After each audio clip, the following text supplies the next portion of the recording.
Yes, hello, my beautiful friends, and welcome back. We have a great live stream planned. We're digging into this Alex Pretti case and some new reporting on this. We've got the New York Post and CNN both queued up, saying this guy was not the so-called innocent nurse who was just there observing peacefully, patriotically, whatever, was actually following ICE around for a long time. And more from the Signalgate Telegram group leak that also came down showing that, yeah, he was probably in these chats. Again, it's not confirmed, but looks like it's him if you backtrace all the things, and all of the folks on the internet are doing that aggressively. So we'll piece it together. We've got reaction on this. We'll see what Tim Walz has to say. We'll go through the president. We know we have this Bovino, Homan switcheroo, and so we've got some follow-up on that. But the scandal, this insurrection, this insurgency that exists in America is even worse than we may think. We talked about it yesterday and sort of were ringing the bell on it. But we have a Green Beret on X who said that he has worked to root out insurgency all across the world.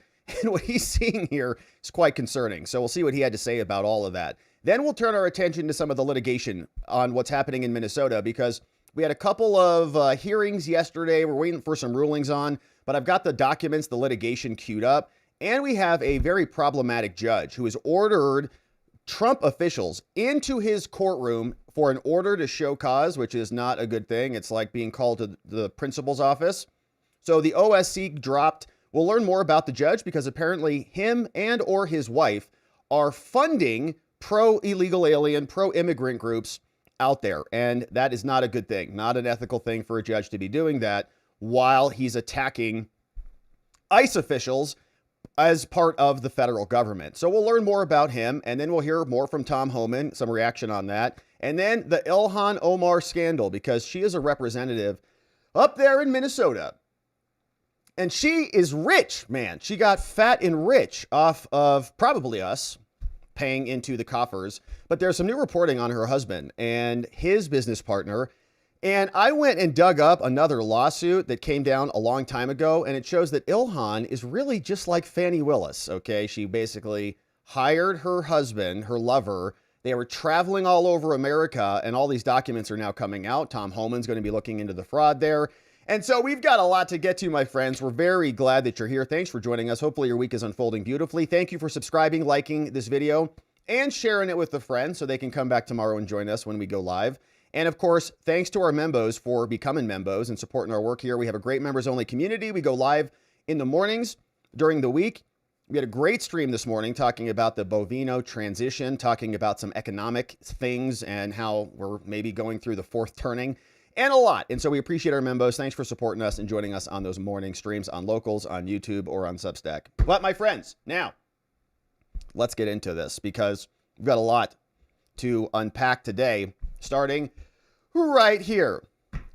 The innocent nurse, the innocent nurse hoax is now crumbling. You see reporting from CNN, the New York Post, and the internet sleuths over on X digging up the truth about what really happened with Alex Pretti. We've seen the video many times. The media saying he was just a bystander who was just like walking his dog or going to, get a Subway sandwich or something.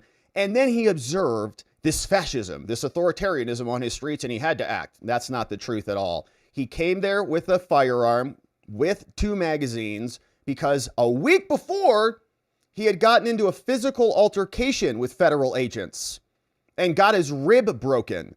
So he then went home and thought, oh, I know what, next time I'll just strap up in case I need to blast one of these fools. All of the narrative, all of the hoaxing that we've seen for the last 48 hours, now coming crumbling down. Alex Pretti broke a rib in a confrontation with federal agents a week before, according to sources. New York Post confirming this as well. Here's the background. Then we'll zoom in on the internet uncoverings. Immigration officers have been collecting personal information about protesters, and they had documented details about Alex Pretti before he was shot on Saturday. Now, they're framing this as though this is like a motive. This is a vindictive attack. These ICE agents are like, where's Pretti? We're going to go find him and eliminate him. Now, it's unclear how he first came to the attention of federal authorities. I don't know, probably by obstructing them. But sources told CNN that about a week before his death, he suffered a broken rib, when a group of federal officers tackled him while he was protesting their attempt to detain other individuals. Okay, he was doing the same thing. We went through this all day yesterday, showed the other angle from CBS News where he is pushed aside onto the street and then disobeys a direct order from law enforcement, goes back into the street, is spending all of his time directing traffic this way and that way. No, you stop. No, you come. And was obstructing as part of a group of other people who were doing the same thing. It's the dumb protester attack vector. Oh, why am I? And they just walk into the middle of the street. The agents can't do what they're doing. We read their own manuals and their documents that said just use your presence to gum up the situation, and they do that. But sources told CNN about a week before his death, he got a broken rib. Now, in a statement, Homeland said, yep, DHS has no record of this incident. A memo sent earlier this month to agents temporarily assigned to the city asked them, capture everything, all images, all license plate, find the agitators and the protesters and capture it all. Now, Pretti's previous encounter is another reflection. This is some stupid commentary here. What is this? Jeff, Winter, and Priscilla. So I don't know what Jeff was writing, but this sounds like a Priscilla paragraph right here. Pretti's previous encounter is another reflection of the aggressive approach federal agents are taking with observers and protesters. Do you mean organized insurrectionists, organized insurgents who have thousands of people in their Telegram and Signal groups who are organizing on Airtable, creating databases, tracking thousands of license plates, harassing citizens who are driving through the streets, going to hotels, banging on drums right outside their doors, encouraging literally psychological harassment, increasing the tension for these officials, which is an attack. A philosophy underscored by the request for agents to collect information that are broadly protected by the First Amendment. These are not innocent, just observers. Now, DHS has repeatedly warned of threats against officials and criticized protesters who are impeding those operations. And on Tuesday, the department also publicized an online tip form to identify the harassers. Finally, Homeland's like, oh, damn. That Airtable they have is amazing. We should start one of those. Yeah, good idea. Great. So when our law enforcement encounter a violent agitator who's breaking the law, we make records. Now, said Tricia from Ohio, from Homeland. The earlier incident started, the prior one of Alex Pretti, when he stopped his car after observing ICE agents chasing what he described as a family on foot. Again, they're conducting an operation. He pulls his car over, gets out of it. The only thing he can do, basically at this point, is obstruct. He begins to shout. He begins to blow their whistle. He's distracting them. He's gumming up the mechanism by just being there. According to a source who asked not to be named out of fear of retribution. And again, they sound like they're protesting. They're not going outside the Supreme Court or the Capitol building and saying, we want ICE out. They're tracking them, following them to interfere with their operations. It's an insurgency. Now, the earlier incident was described by someone who asked not to be named. Pretti later told the source that 5 agents tackled him, and one leaned on his back, an encounter that left him with a broken rib. And he thought, oh, we're not going to let this happen again. So next time I go and do this, I'm getting strapped. The agents quickly released him on scene. I said, get out of here, okay? Don't do this again. Get out of here. That day, he thought that he was going to die. They could have arrested him, I'm sure, for obstruction. They didn't. So he had a little tussle, should have learned his lesson, right? You play with fire, you get burned. Not a uncommon thing. So Pretti was later even giving medication that is consistent with treating a broken rib. That's according to records that CNN got their hands on. So he broke a rib, didn't want that to happen again. What's he going to do? Well, a gun is going to balance that out. Did he have a gun in this equation? Well, it doesn't say that he did, and he didn't get shot then. So he was later given medication. Now, earlier this month, another DHS official sent a memo to ICE and others asking them to use a form. Said this is for intel collection on non-arrest. Since the local cops won't help us prevent this obstruction from occurring, we got to keep tabs on these people themselves. And, you know, it's what's stopping the right from organizing and also doing this, from showing up on the other side of the street and saying, oh, hi, what's your name? What's your name? What's your name? What's your name? What's your name? Great. We're going to document all you. funding and organizational capacity, probably. But the form titled Intel Collection Non-Arrest allows agents to fill in personal information of agitators and protesters. Previously, the agents had informally shared these things. Pretti's name was known to agents, according to a source, though it's unclear whether the new intake form was used to share this. It's also not clear whether the agents who encountered him even recognized him, right? So part of the implication here is that this was a murder. They saw him from the prior incident and they're like, oh, there's that guy who angered us. So now let's go shoot him. No evidence that anybody there knew him or even recognized him from the prior scene. Wrestling him to the ground, taking the gun, and then shooting him. Now, some Trump officials have publicly spoken about the idea of creating a database. Sounds like a good idea. One thing I'm pushing for right now, they created databases of all the J6ers, went after over 1,500 people, investigated probably 1,000 more, not many more than that, showing up at their doors. So the government makes lists when they prosecute people. And here, this is part of an organized insurgency, as we covered at length yesterday. Now, Tom Homan said, one thing I'm pushing for right now, we're going to create a database where those people that are arrested for interference, impeding, and assault, we're going to make them famous, said Tom Homan. Again, that's only the arrested. They don't have the capacity to arrest everybody. They're outnumbered like 10-1 on the streets. We're going to put their face on TV. We're going to let their employers in their neighborhoods and their school know who these people are. All right. On Sunday, spokeswoman for Homeland denied the agency was compiling a database of domestic terrorists after a video in Maine showed an agent recording a license plate of a woman saying, we have a nice little database and now you're going to be considered a domestic terrorist, which is the closest label that I can think of for this operation. This is what Christopher Wray wishes he had. They went after the Proud Boys and the Oath Keepers, and they had Telegram groups, and the Oath Keepers had a document, okay? But we heard the Proud Boys testify, with all due respect to them, at trial. And one of them said that they couldn't, make a hamburger if you asked them to, basically. It's like, we couldn't order a pizza. Are you kidding me? That's how organized we were. We just showed up and drank and had fun and went out to these protests. But we couldn't run a hot dog stand, I think is what he testified to. And he's like, so a seditious conspiracy? What the hell are you talking about? And of course, that's all true. But now they have that. And we're going to come back because a Green Beret is going to explain exactly what they're installing right now. McLaughlin told CNN about the Maine incident, said there's no database of domestic terrorists. We do, of course, monitor and investigate and refer all those threats because, of course, obstruction and assaulting is a federal crime. And in her statement to CNN, she also reiterated there is no DHS database. On Monday, Cash also came out. I've got a quote from him. And on Tuesday, Homeland also announced it was launching an investigation into another person who's buying guns to try to go take out ICE agents. All right, so that's from CNN. So the highlight, the takeaway, is that this guy was in an altercation a week before. Already got physical with them, okay? Got physical. That's twice now.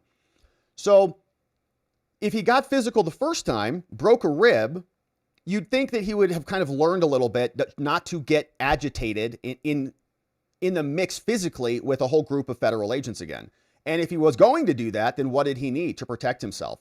A gun. That's why he brought the gun, because he was intending, I would speculate, to use it if he got in another scuffle because he didn't want to break another rib. Otherwise, he would have shown up without a gun like he did at this one. So the innocent nurse theory, I think, is right out the window because this shows a pattern in practice. It wasn't some innocent bystander. This was his operation, and he was activated to go do this. And we're learning about that from the Oversight Project. It's your Gov on X. Explaining ICE rioter Alex Pretti's final signal messages, ? And of course, all of this is questionable because who's going to confirm it for us? Them? No, they're deleting their signal messages as quickly as they possibly can. They're actually moving people to new groups. They're not going away. They're just moving. So is this him? ICE rioter Alex Pretti's final signal messages. Now, we obtained logs of a signal chat now marked, quote, leave chat, period. Delete chat, period. Trash can emoji. Where anti-ICE activists directed resources to the place where Alex Pretti was shot. So maybe he was following their orders. We've ID'd a user called Alvin Q, in quotes, who may have been Pretti, and we also got a new video. Okay, so people are using pseudonyms in there, so it's all hard to confirm for sure. But here is a screenshot that they have provided. You can see 8:47 incoming message from Alvin Q right up here. January 24th, 2026. They say confirmed. ICE, black Mazda, midsize SUV, Florida, duo, southbound on Garfield at 28th Street. Crazy. It's like a dispatch from a police department. No eyes currently on vehicle. So swarm, swarm, swarm. It's not protesting. It's obstruction. Using your presence to be there. If you want to protest, go stand on a street corner outside Tim Walz' house, whatever. This isn't that. This is tracking, following, obstructing. So at Friendship Coop, writes Alvin Q, responds back. At Friendship Coop, I'm moving west on 38 to spot. Will update. So that might be Alex Pretti getting the message saying, oh, sure, I'll go right over there and then get myself killed. So then you see they give us a little map here. And this is the likely location of Friendship Coop, which is where they think that they were. So he says, I'm over here. Let me head over to this location. Shooting locations over here. 28 in Garfield is also where they initially spotted the vehicle. Kind of triangulating it. If that's him, he's in the right area. So that's the one photo that they share. And of course, we're trying to see who is Alvin Q exactly. Then we get this. Said here that somebody on X had a profile called Alvin Q Pretti. Dun, dun, dun, dun. So if you backtrace that, then you get a umn.edu address, and the name on that X account was for Alex Pretti. So Alvin Q may have been a moniker that Alex Pretti used, and he was activated by the ICE watch, according to this trace here, to deploy to go obstruct the ICE agents. Innocent nurse. No, why wasn't he at the hospital? Because he was an insurgent who was working to stop the federal enforcement of immigration law. Now, there was another video that they shared, and they go into some full detail here, but here's this video. Yep.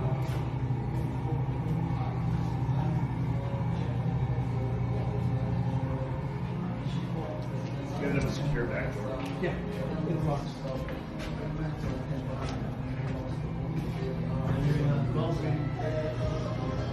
Get out of here. So can't confirm what exactly that video is, but it kind of looks like that area. It kind of looks like that building back there. So it may or may not be that, but very interesting if he was literally responding to dispatch.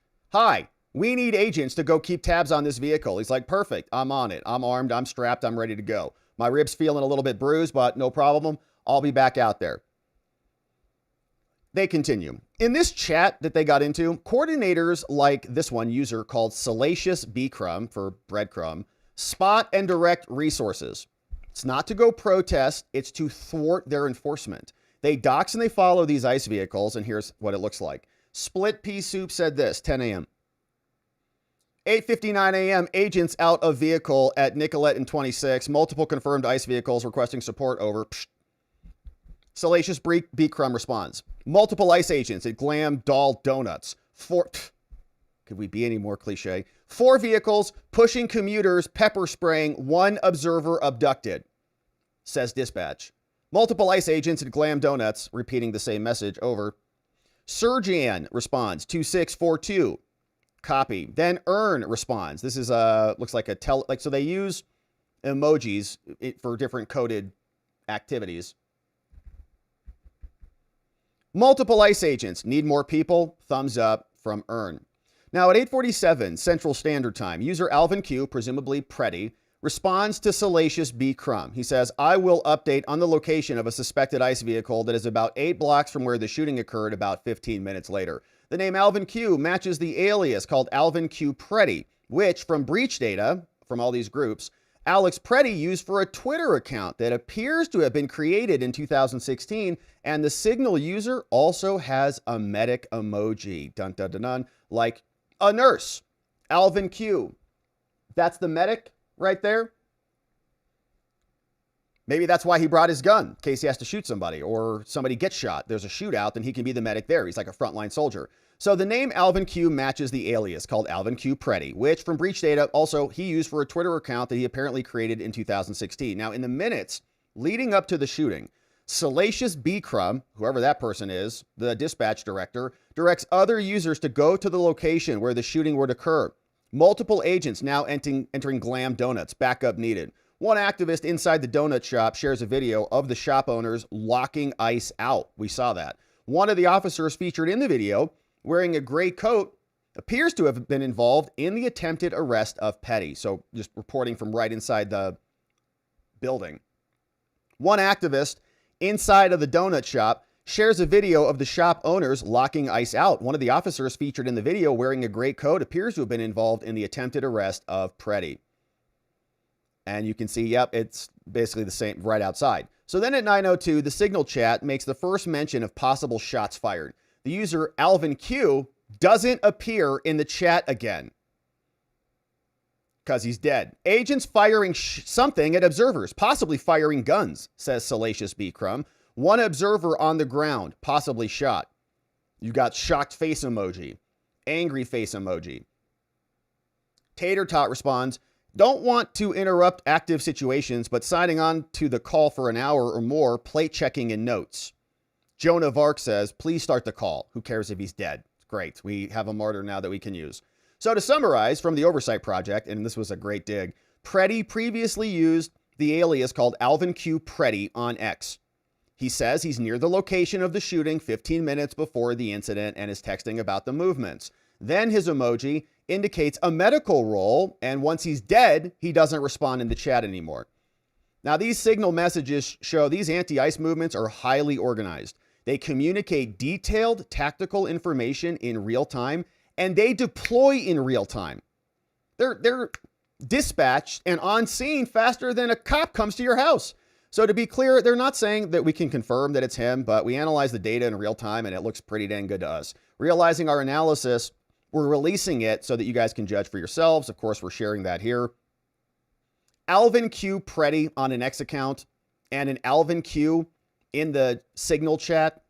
Come on, that's 1-to-1. So very interesting reporting. So you now juxtapose that with his prior ordeals and attacks on ICE agents such that he's getting into physical altercations with them, getting physically injured, probably ego a little bruised too. So now he comes back with a gun and he wants to do it again. Why would he need a gun?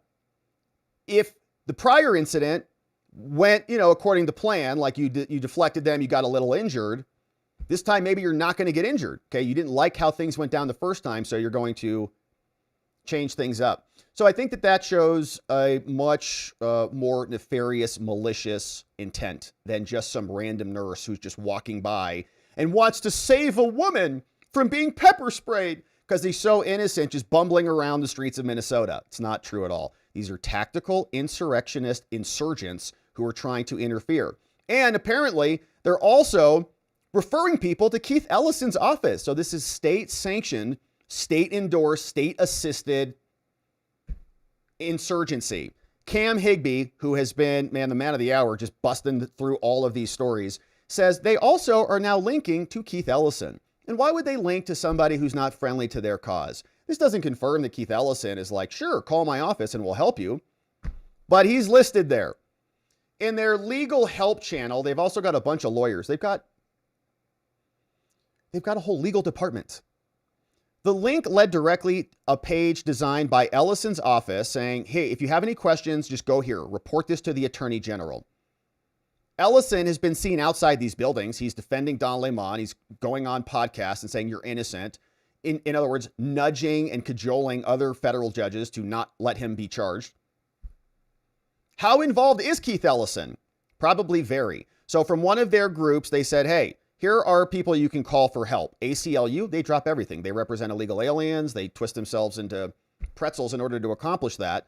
Gender-based violence, they're probably very helpful. Cops working with ICE. They have cops, I would imagine, embedded in these groups. Cops are probably running license plates for them. Can you imagine? Just think about that. Cops working with ICE. But let me just reverse that. Yeah, there are cops working with ICE that they'll track, but there are cops working with them in these signal groups. There's state reps, city council members, all in these groups. Why would there not be cops also in there who are helping with this? Support talking to the press, evidence of abduction, don't share videos. Admins are vetted in the legal team, and they say the chat is off the record, but Cam says, no, nothing is off record. Courtesy of Signature Cam there, shout out. So referencing them over to the AG. And as we talked about yesterday, there are a bunch of upper level people, very close proximity to Tim Walz, maybe even Lieutenant Governor Patty Flanagan, the second in command up there. In the signal chats, that's a problem. So here's what Eric Schwalm has to say about this. Now, Eric Schwalm was responding to Cam Higbee, and this is the Green Beret I was telling you about at the start of the show. Retired Green Beret, CW4, for those of you who know. Skeptical patriot questioning narratives, governance, and security, intel background, focused on truth beyond the mainstream. Make sure you give him a follow. This post that he shared got about, let's see where it's at, 35 million views. Oh, I was not expecting that. Last I looked at this, it was like 8 million. Okay, it's 35 million views. Wow. All right, so here's what he says. This is what's happening. And I couldn't articulate this well yesterday because we were kind of in shock at how organized they actually were and what a problem that is. So he can put some words to the concern. He says, as a former special forces warrant officer with multiple rotations running counterinsurgency ops, both hunting insurgents and trying to separate them from sympathetic populations, I've seen organized resistance up close. From Anbar to Hellman, the pattern is familiar. Spotters, cutouts, dead drops, or the modern equivalents, disciplined comms, role specialization, and a willingness to absorb casualties while bleeding the stronger force out slowly. What's unfolding in Minneapolis right now isn't protest. It's low-level insurgency infrastructure built by people who've clearly studied the playbook. Signal groups at 1,000-member cap per zone, dedicated roles, mobile chasers, plate checkers, logging vehicle data into shared databases, 24/7 dispatch nodes, vectoring assets, salute-style reporting, size, activity, location, unit, time, and equipment on suspected federal vehicles, daily chat rotations and time deletions to frustrate forensic recovery, vetting processes for new joiners, mutual aid from sympathetic locals, teachers providing cover, possible police PD tip-offs on license plate lookups, home-based coordination points, rapid escalation from observation to physical obstruction or worse. This isn't spontaneous outrage. This is C2, command and control with redundancy, OPSEC hygiene, and task organization that would make a special forces team sergeant nod in recognition, going, damn. Replace ICE agents with occupying coalition forces, and the structure maps almost one-to-one to early-stage urban cells that we hunted in the mid-2000s. The most sobering part, it's domestic. Funded, trained somewhere, and directed by people who live in the same country they're trying to paralyze law enforcement in. When your own citizens build and operate this level of parallel intelligence and rapid response network against federal officers, complete with doxing, vehicle pursuits, and harassment that's already turned lethal, you're no longer dealing with civil disobedience. You're facing a distributed resistance that's learned the lessons of successful insurgencies. Stay below the kinetic threshold most of the time. Force an overreaction when possible. Maintain popular support through narrative, and never present a single center of gravity. Now, I spent years training partner forces to dismantle exactly this kind of apparatus. Now, pieces of it are standing up in American cities, enabled by elements of local government and civil society. That should keep every thinking American awake at night. Not because I want escalation, but because history shows these things don't de-escalate on their own once the infrastructure exists and the cadre believe they're winning the information war. We either recognize what we're actually looking at, or we pretend it's just still activism until the structures harden and spread. Your call, America. But from where I sit, this isn't January 2026 politics anymore. It's phase one of something we've spent decades trying to keep off our own soil, and it's here. And we talked about this yesterday, and I couldn't put it, obviously, with the authority of a former Green Beret, Eric Schwalm here. Make sure you're following him at Schwalm5132.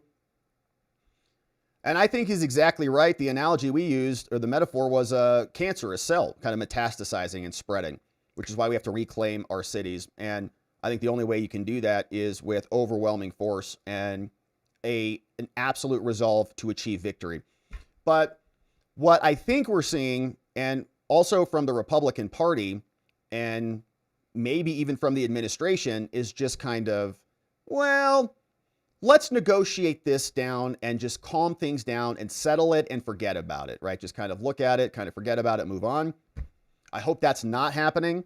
I hope that the FBI and all of the operators in our government are paying close heed to what this man has said, because it feels true to us. And by the way, they'll just reactivate all these forces. Okay, it'll just go dormant for a little bit till this ICE thing blows over. And then the next thing that they need to activate it for, they'll activate it. They'll just, boom, rise up. They've already got the infrastructure. And we're all sitting here just expecting the government to, kind of protect us against these domestic insurgencies. Chris Wray, every quarter would come out, new homegrown domestic violent extremism, a white supremacy, violent extremism. Never seen anything like that from any other domestic force at all, other than what we're seeing right now. It's a whole new game. And so I think there's a lot of people out there also playing this game like, well, I'll just be a neutral observer and I'll just kind of ride the fence on this and say, I'm not happy with what Trump is doing, but I want illegals out, and ICE is bad, but illegals bad. And, you're going to be this eventually you're going to have to pick a side. You're either on their team or you're on another team. But this neutral observer thing, I think, is just going to lead to the demise of that class. And eventually everybody's going to be on a team at the end of the day. So you can get on one now, or you can wait until it's too late. But that's what this guy is saying right there. Shout out to Eric Schwam. 36 million views. So my friends, share this around. By the way, we'll repost this at the top of our timeline. You may have already seen it, since basically a quarter of the country has. But or whatever the numbers are, a fifth, a sixth, whatever. A lot of people have seen it. So make sure you spread that around, because I think it is as accurate as we're going to see. Here was another report that confirms it. Sarah Fields over at Sarah is Censored. She said 2 weeks ago, she was already on this. And it's weird how sometimes some stories will marinate before there's a big explosion. But here 2 weeks ago, she was also reporting that representative called Alex Falconer and another rep called Brad Tabke, they're operating private networks that dispatch ICE activists to ICE operations. Said, when I first reported this, I don't think anybody really understood it. So let me repost this again now. And she did. And look, you can just see it. She just walks you through the whole thing.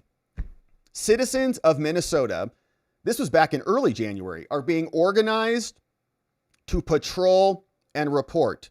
And they've created an entire system, an entire intelligence agency behind it all that has government officials even assisting. And Tom Homan says, we're going to come after all of these people, by the way. We're going after the signal users. Tom Homan over with Laura Ingraham. Here was a little bit of this from last night. This job and these people who want to say follow ICE, and film ICE, you can protest. They have that right. But when you cross that line, and we've proven it, if you interfere or impede or assault an ICE officer, you will be prosecuted. And one thing I'm pushing for right now, Laura, we're going to create a database. Those people that are arrested for interference, impediment, assault, we're going to make them famous. We're going to put their face on TV. We're going to let their employers in their neighborhoods, in their schools, know who these people are. Because as you said, a lot of these people, they say they're taking time off work to protest. I bet you a lot of them are calling in sick. I bet you a lot of their employers don't know what they're doing. But we're going to make sure everybody knows who they are. We're going to broadcast. They want to broadcast the ICE officer that was nearly killed all over the internet. We're going to broadcast every one of these people we arrest. Yeah, I don't know if they care, to be honest with you, all that much. I think that they've got a beachhead established in their city, in their locale, and they're probably being paid to protest. Many of them are being funded by these organizations that probably are getting funded by us. So I'm not too sure that they're too nervous about that. And can they make all of these arrests? And what are they going to charge them with? Are they going to actually prosecute and bring charges by a U.S. attorney in a district court? I think they know. I think that the locals know that they've got a beachhead established. And as long as they can anchor in and hunker down, they can bleed out the federal government. And if the feds bail out of there, then that Green Beret was probably right. And they're not giving up on this, just to be clear. Cam Higbee posted this today.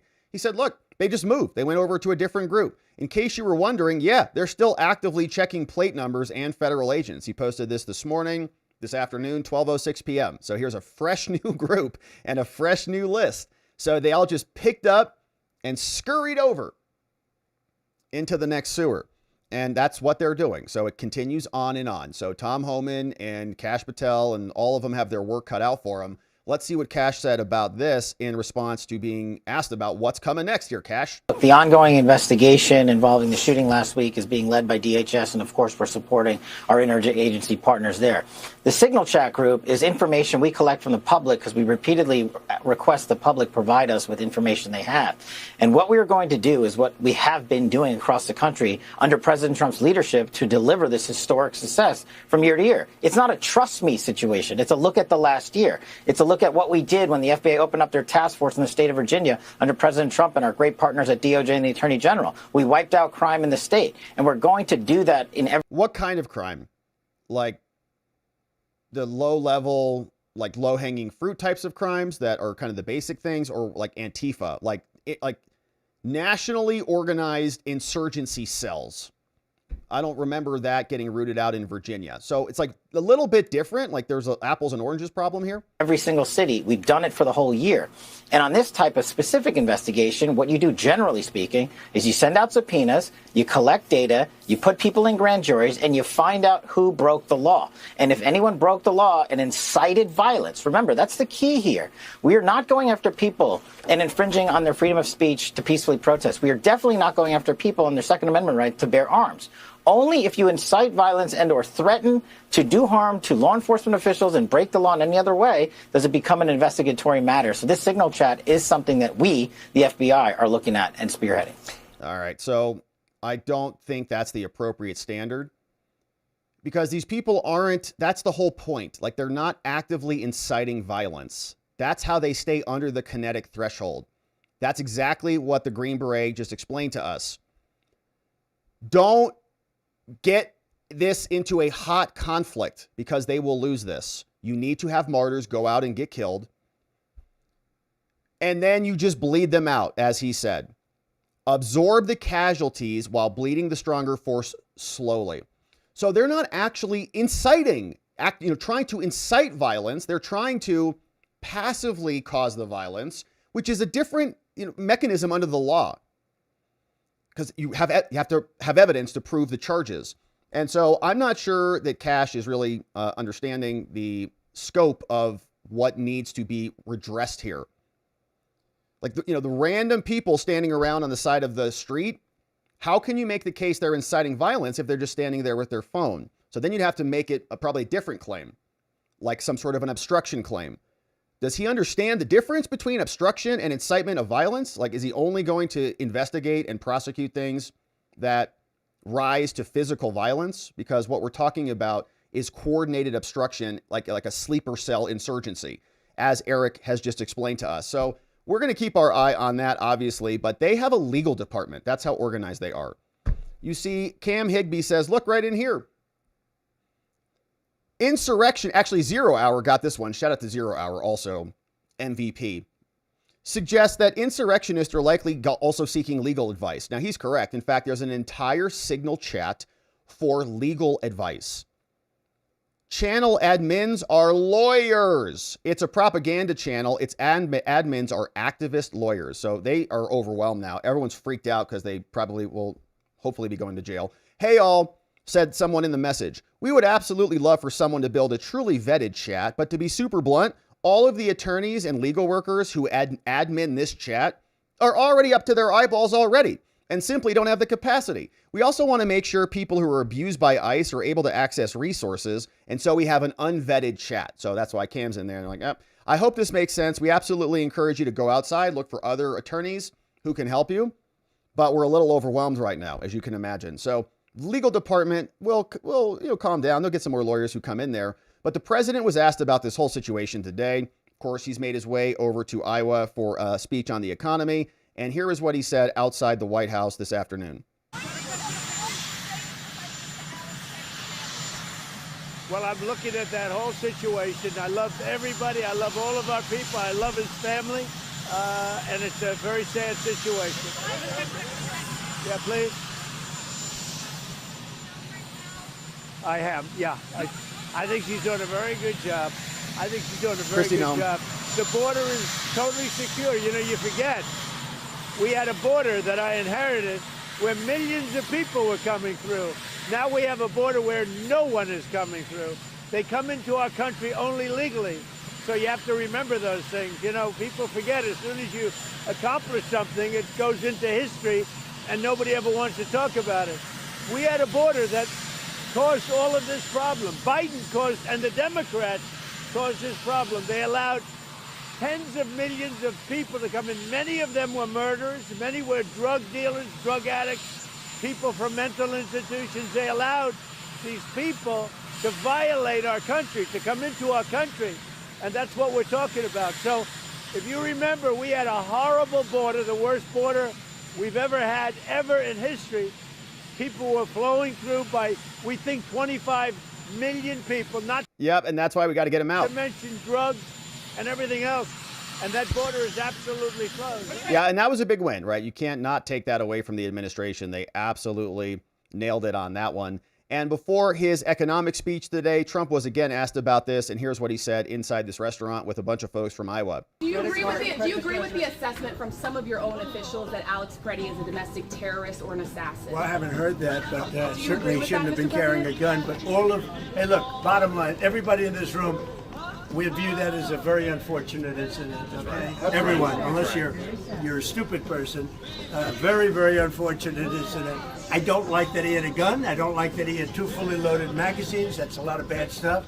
And despite that, I say that's a very unfortunate. What do you think of some Republicans saying that you are this? All right, and I'm sure the gun, having the gun in the is in the context of fighting with like 7 or 8 armed federal agents as well. Not a good decision. But the whole narrative about Mr. Innocent Nurse who's just roaming around trying to give CPR to illegal aliens or whatever is fake. He broke his rib in a physical altercation the week before, fighting with federal agents, and then brought a gun so that it didn't happen again to him or so that he could fight back differently.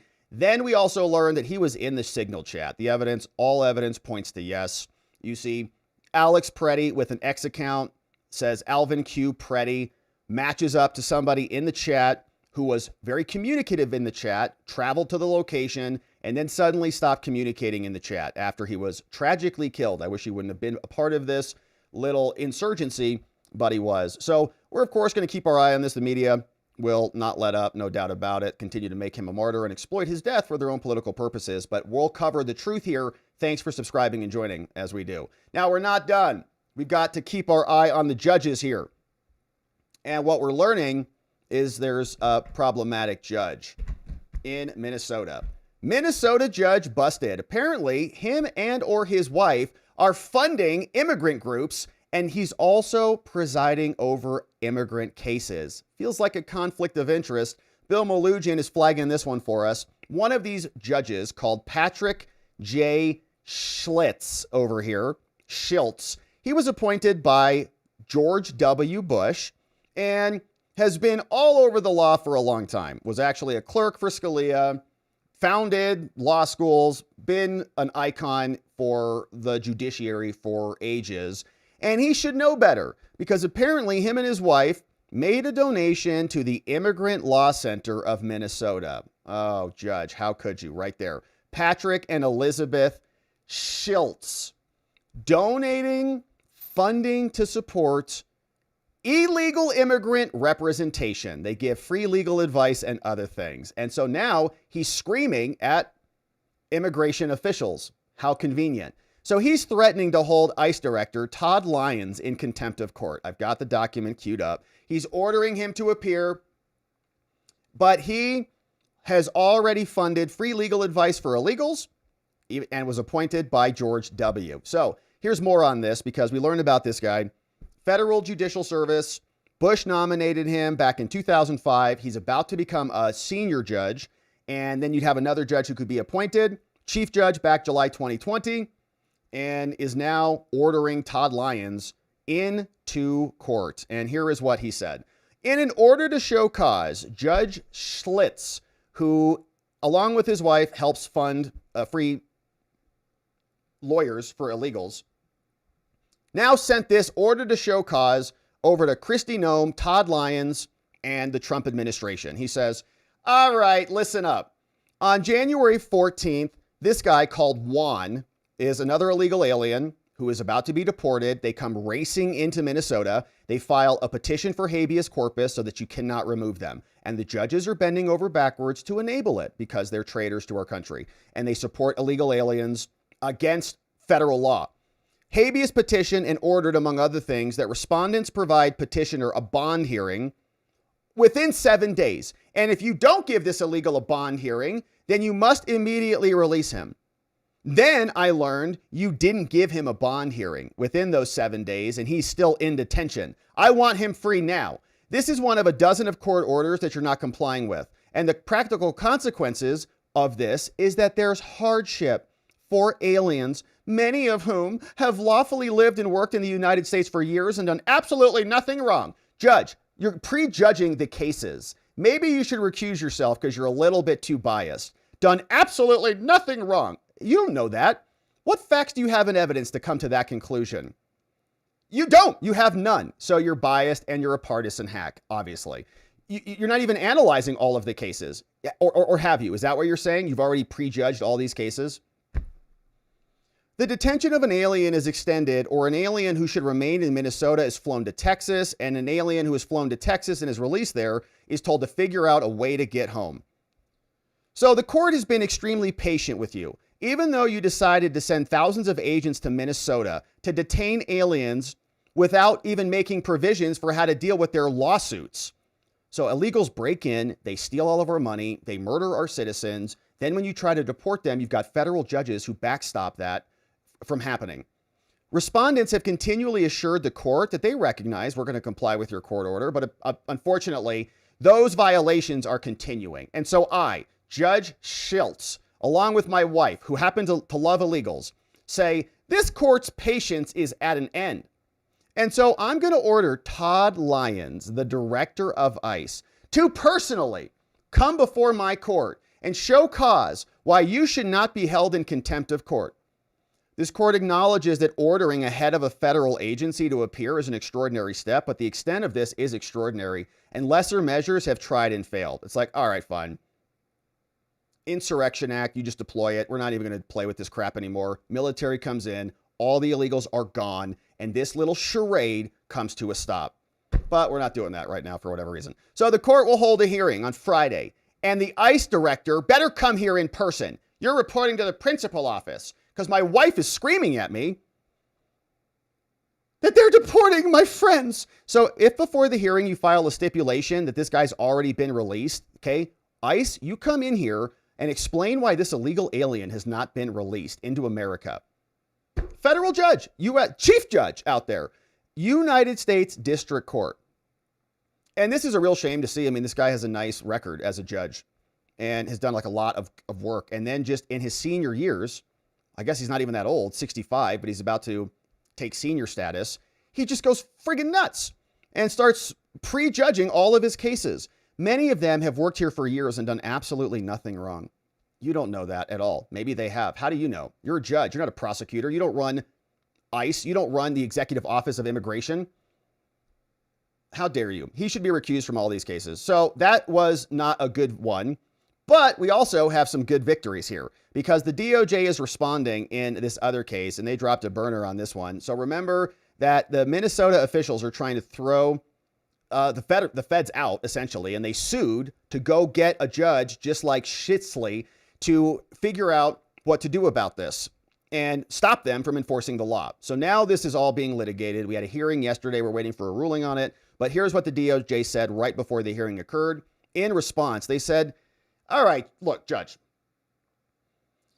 Minnesota Bureau of Criminal Apprehension and others, they're suing now. They want a TRO, a restraining order, asking us to preserve evidence about the shooting. Now, you should deny this. We're already preserving the evidence, and they're not going to win on any of their claims anyways. So you should dissolve their complaints and just let us handle this. Here's why. In December 2025, Homeland launched Operation Metro Surge. There's a presence of illegal aliens in Minneapolis that is causing a problem. We have gone out and we have arrested the M's, the R's, the gangbangers, and perpetrators of fraud. Many of whom the people of Minnesota welcome with open arms. No, we love murderers here. Don't be a bigot, xenophobe. Murderousness is our strength. Raping is our strength. Yeah. Operation Metro Surge is exclusively a federal mission to enforce the law, and no state, county, or any other officials are participating in it. Now, Minnesota and Minneapolis, they have sanctuary laws, and they limit the cooperation of the state with the feds, an insurgent state government, which has hindered the federal government's ability to enforce the laws. Now, this lawsuit goes back to January 24th when Alex Pretti got shot. On January 24th, some other judge issued an ex parte order. They said, don't destroy any evidence. They said, we're not destroying anything. And let's explain why. Now, they have failed to establish that there's going to be any harm at all. They want an order to preserve things, but we've already preserved things. Here, there is not going to be any irreparable harm because we're already obligated to preserve this evidence, and that's exactly what we're doing. And as demonstrated, we are doing that. We've got declarations submitted. In fact, the FBI response team gathered evidence from the scene of the shooting and other locations using the appropriate procedures. It's all being preserved and stored at the field office in Minneapolis. So the evidence is preserved. Nothing has been destroyed. We've got all body-worn camera footage, and we're going to hold on to it for 75 years. So ICE is currently in custody of also limited evidence, and we follow all of our rules. Now, they claim things that are based on mere conjecture. They assume, contrary to the fact, that we're going to not preserve the evidence, but we've already done it. We've already got declarations. It's all here. Look, declaration from Zito and Egerton. 2 agents even confirm it. Now, you're not even alleging that this evidence will not be preserved. All you're doing is saying that we may fail to preserve it. So the only case you cite is this other case, which is a terrible case, and there's no fraud allegations or anything. So what are you even complaining about? Now, they're also not going to win on their merits. They say that they have a sovereign right of access to those materials. They cite the 10th Amendment. They say, nope, it's a federal investigation, but we have a right to go get it. What's your basis? 10th Amendment. Nice try. Plaintiffs do not dispute that they do have ample authority to collect evidence, but nothing in the 10th Amendment allows them to supersede and boss around the federal government. Like, that's not how that amendment works. Now, the incident occurred as part of a federal immigration investigation, and that's our jurisdiction. And while the Supreme Court has recognized the 10th Amendment reserves the other, non-delegated powers to the states, we can't commandeer your actions, but we're not doing that here. These are federal government actions, and the state is trying to commandeer ours. So you should deny this on that basis alone. Nothing in the 10th Amendment gives the state a power over the feds. And if you stop us from managing our own investigation, there's not going to be any harms for them. We're already preserving this incident information, all consistent with the law. They have no legal right to any of it. And we're also not going to be subject to your supervision over us as we conduct our own executive branch inquiry. Now, because the federal government has already done everything we're supposed to do, there's no legal basis for their claim. We're aware we're not supposed to destroy evidence. We're not going to do that. We've already got declarations. So stop screeching about stuff that's not happening. While such a presumption may be overcome, the presumption may be rebutted by something else, but this is completely baseless. We're preserving all the evidence. Stop crying about this. Vacate the TRO, signed by Andrew Warden, Civil Division at the DOJ. So that went in, and we're going to, of course, wait to see what the judge says, but seems like the judge won't have the authority based on separation of powers and based on the supremacy clause to order the feds to do anything. We'll see if they find differently. They probably will. But if they do, the 8th Circuit Court of Appeals just came down and handed a victory to the Trump administration. We know that this was a different case in Minnesota, a lot of litigation here, but this one was brought by Susan Tincher, and it's known as Tincher versus Nome. And the 8th Circuit came back down and said, sorry, Tincher, you lose. In a per curiam decision, an opinion of the court, they give us some background. 3 judges here, writing, the district court entered a preliminary injunction. So the lower level judge before the Court of Appeals stopped federal immigration enforcement operations in Minnesota. Okay, another judge said, you're prohibited. Court of Appeals says they're going to lose that. Bad decision. That injunction is unlikely to survive the government's appeal. And so what we're going to do is stay it. That other judge, you're canceled. Here's what happened. 6 individuals who have, quote, observed and protested in Operation Metro Surge sued on behalf of, quote, all persons who will protest against this. So people who are protesting are suing to continue to be able to protest. Now, the judge said, yeah, absolutely. You're right. We're going to give you an injunction. It covers all of them, and it limits what the feds could do in the operation. Included in the lower order was a block, right? So they said ICE and Homeland could not retaliate against anyone, quote, retaliate against anyone engaged in peaceful and unobstructive protest activity, and stopping vehicles without reasonable articulable suspicion or other things. Now, for at least two reasons, the government has made a strong showing that they're going to win. Here's why. First, the grant of relief to such a broad, uncertified class is a universal injunction. Supreme Court already said you can't do that, dumb judge. So why'd you do that? Even if courts may issue temporary relief to a giant class of people, this one has no chance of getting certified. And overlooking the difficulties of certification, the Supreme Court did, in this other case, said it's not necessary to preserve our jurisdiction. So we accessed and we viewed the same videos that this lower level hack judge did, explaining that we can watch the tape. Now, what they show is observers and protesters engaging in a wide range of conduct. Some of it is peaceful, but much of it is not. They also show federal agents responding in various ways. Even the named plaintiff claims involve different conduct by different officers at different times in different places in response to different behavior. So these differences mean that these are not common things. Some protesters are violent. Some protesters are passively obstructing. Some protesters are acting like little insurgents, right? Deploying. Others are just neighbors, just popping off and saying, oh, what's going on out here? So they're not common. There's differences there. You can't bundle them all up into one class, and the Supreme Court has already said that's unlawful. So second, in addition to being too broad, the injunction is also too vague. So this judge is just a double moron, saying here, directions to not retaliate against a person, or you can't stop and detain, or you can't do anything based on reasonable articulable suspicion. They say all of this is very confusing. Even the provision that singles out the pepper spray, right? They said no pepper spray, no non-lethal munition, no crowd dispersal tools can be used. All of that requires federal agents to anticipate and try to predict what is peaceful, what is unobstructive.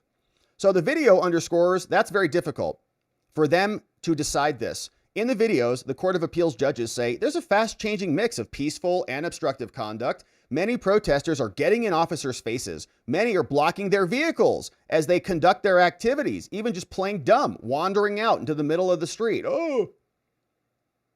Only for some of them to rejoin the crowd and intermix with others who are merely recording and observing the scene. Man, astute observation. Okay? So you go out, you muck it up, you gum it up, and you go back in. Get engaged and then disappear back into the crowd. Now, a wrong call could end in contempt. Yet there's little in the order that constrains the district court's power to impose it. She says that she can just do whatever she wants. Now, the remaining considerations also favor the government. Most critically, the injunction is overbroad. It's completely vague. It can cause federal agents to hesitate in their duties, right? Gum it up. The judges are helping in this insurgency. It threatens to irreparably harm the government. Now, on the other side of the scale, you have to follow the law. The risk of harm to you is minimal since it's unlawful. So accordingly, we grant the government's emergency motion.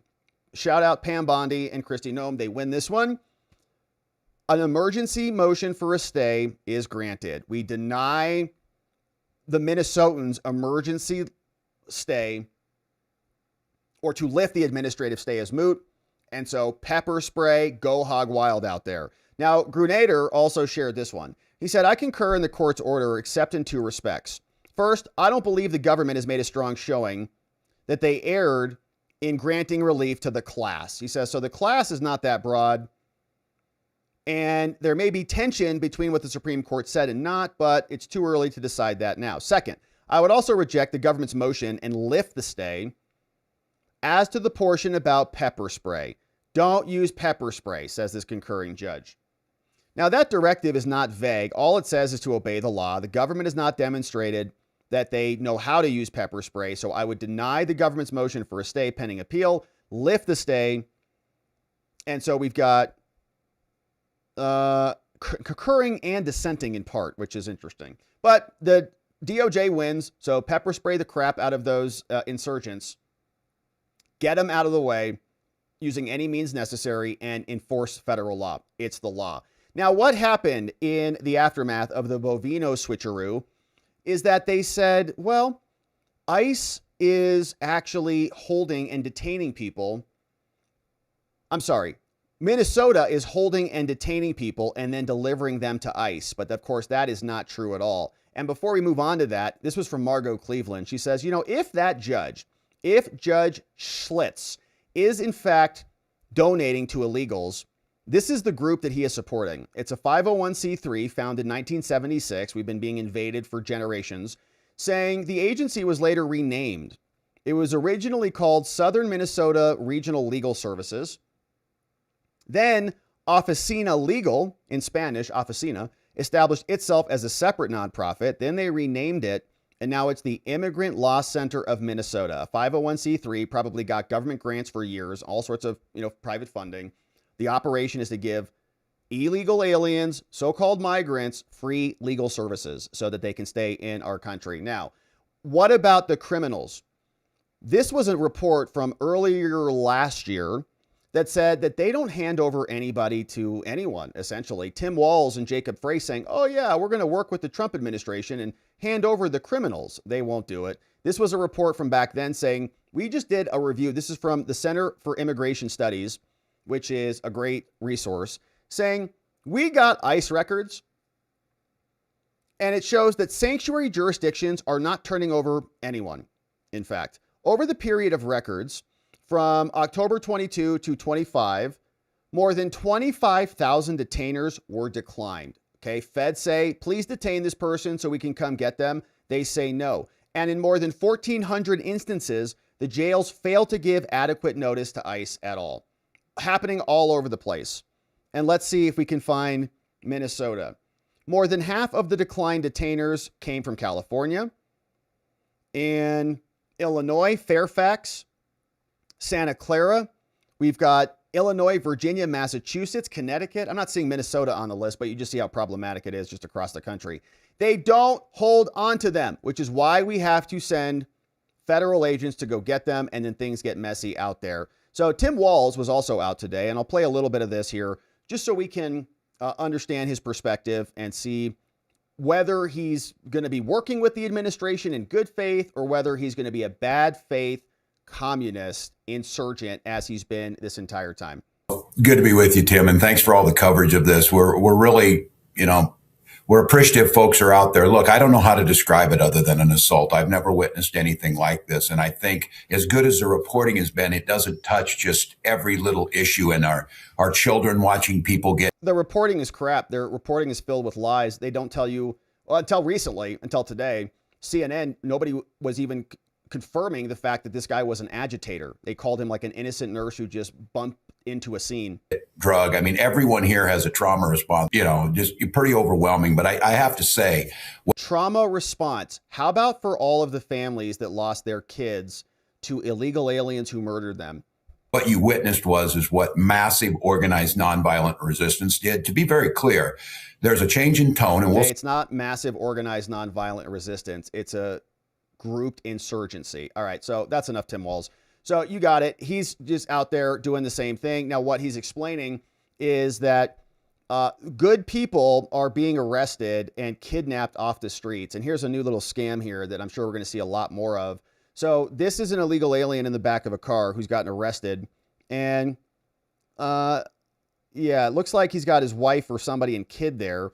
And so soon as he's about to get removed from the country for doing something pretty problematic, he decides to just abandon ship and just bail on wife and kid. Now, there's other clips of this where they're showing him getting put into the car and like being taken away from his wife and kid. And they're like, look what these fascists are doing. They're ripping a man from his child.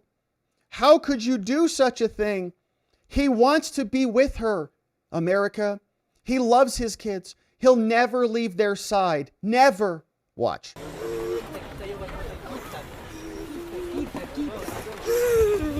Oh, adios.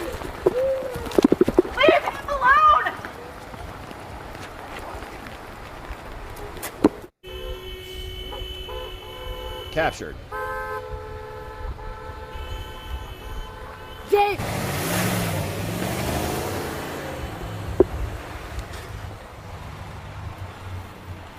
Yeah, so ICE didn't kidnap that kid.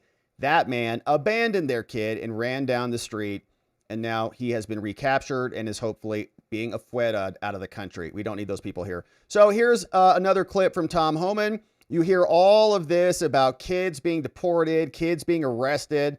This is Mika Brzezinski, the wife to Joe Brzezinski on MSNBC, and Tom Homan was out explaining the truth of what's really going on with these arrests. I see on the show this morning you have Governor Healy talking about ICE doing enforcement operations at a church.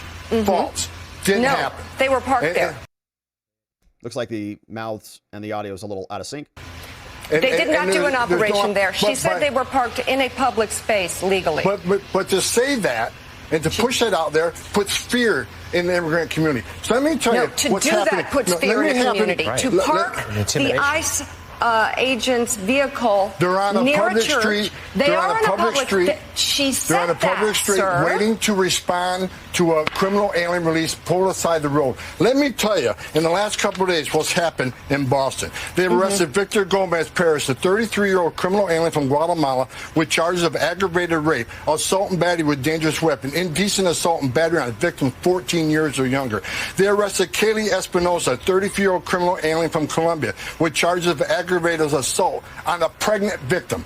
They arrested Joshua Gonzalez, a 23-year-old criminal alien from Dominican Republic, with charges for trafficking heroin, morphine, opium, resisting police, disorderly conduct, and drug distribution. They also arrested Samuel Armando Barrero, a 20-year-old criminal illegal alien from Guatemala, pending charges for assault and battery on a child. So Mayor Wu and Governor Healy, they ought to be calling ICE and thanking them for making their streets safer. They should. For protecting their communities and taking these people off the street. They have turned a blind eye to this. They're sanctuary cities. Sanctuaries, cities and sanctuary states are sanctuaries for criminals. Give ICE access to the jail to arrest a bad guy in the jail rather than have to go in the community to find them. Because when you go in the community and find them, it puts ICE officers at greater risk. It puts the community at greater risk. It puts the alien at greater risk because anything can happen on the street risk. But they don't care. They just want to slow the process down, gum it up, because this is their power structure. And if they lose that, then they lose everything. So they don't care about safety. They don't care about agent safety. They don't care about immigrant safety or even citizen safety. They go out, get killed. Great for us. And all in the name of securing and maintaining power. They need the anchor babies to be here to vote in favor of their illegal alien parents, which will obviously vote Democrat. They need apportionment. So they need the bodies, just the physical bodies in their places, so they can get reapportioned congressional seats and get a bigger chunk of the federal budget. They need that SNAP money, baby. They need that health care money, all for illegals. This is what we're trying to do. We're trying to prioritize public safety threats. But when you got governors and mayors who are releasing these public safety threats every day into the community, that causes the crime rate. And we've seen some terrible incidents in the last few days where innocent victims are murdered. This past year, I've seen innocent Americans raped and murdered by people who are not supposed to be here. So rather than going back and forth and say, well, ICE has got a car parked near a church, that is ridiculous. You're out there looking for people like this, exactly what they're doing. Well, I would argue that actually that the ICE vehicle parked outside a Spanish mass is a frightening sight, given. Your people invaded a Christian church. Don Lemon and others went in there to insurrect and insurgentize the entire service. And now she's mad that there's a car outside of a Spanish church? And what has happened in this country.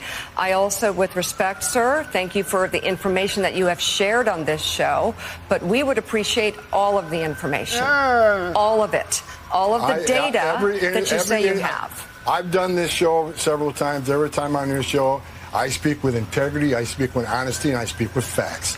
The bottom line is, because of all this false narrative, and you using the term disappearing people, well, that's disgusting. What's happened. That happened to the group that was sent to El Salvador. People, they didn't get disappeared, Mika. They're in El Salvador. U.S. citizens, U.S. citizens get arrested every day. U.S. citizens get arrested by police every day. Are they being disappeared?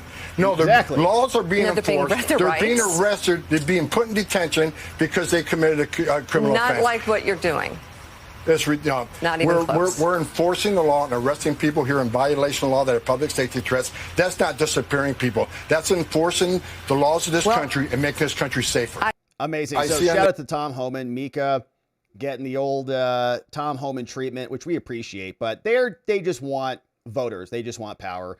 And she probably wants more illegal aliens to do the job that Joe won't do. And where has Joe been? Why did they bring this other guy? Is Joe still on the couch from their fight last night? I don't know. All right, so that's this situation. The judge now busted, donating and funding legal services for illegal aliens, and then simultaneously turning around and ordering the ICE director to come into his courtroom so he can ask him some questions about what he's doing to the poor illegals who are always doing nothing wrong, as this judge said. It's just like offensive.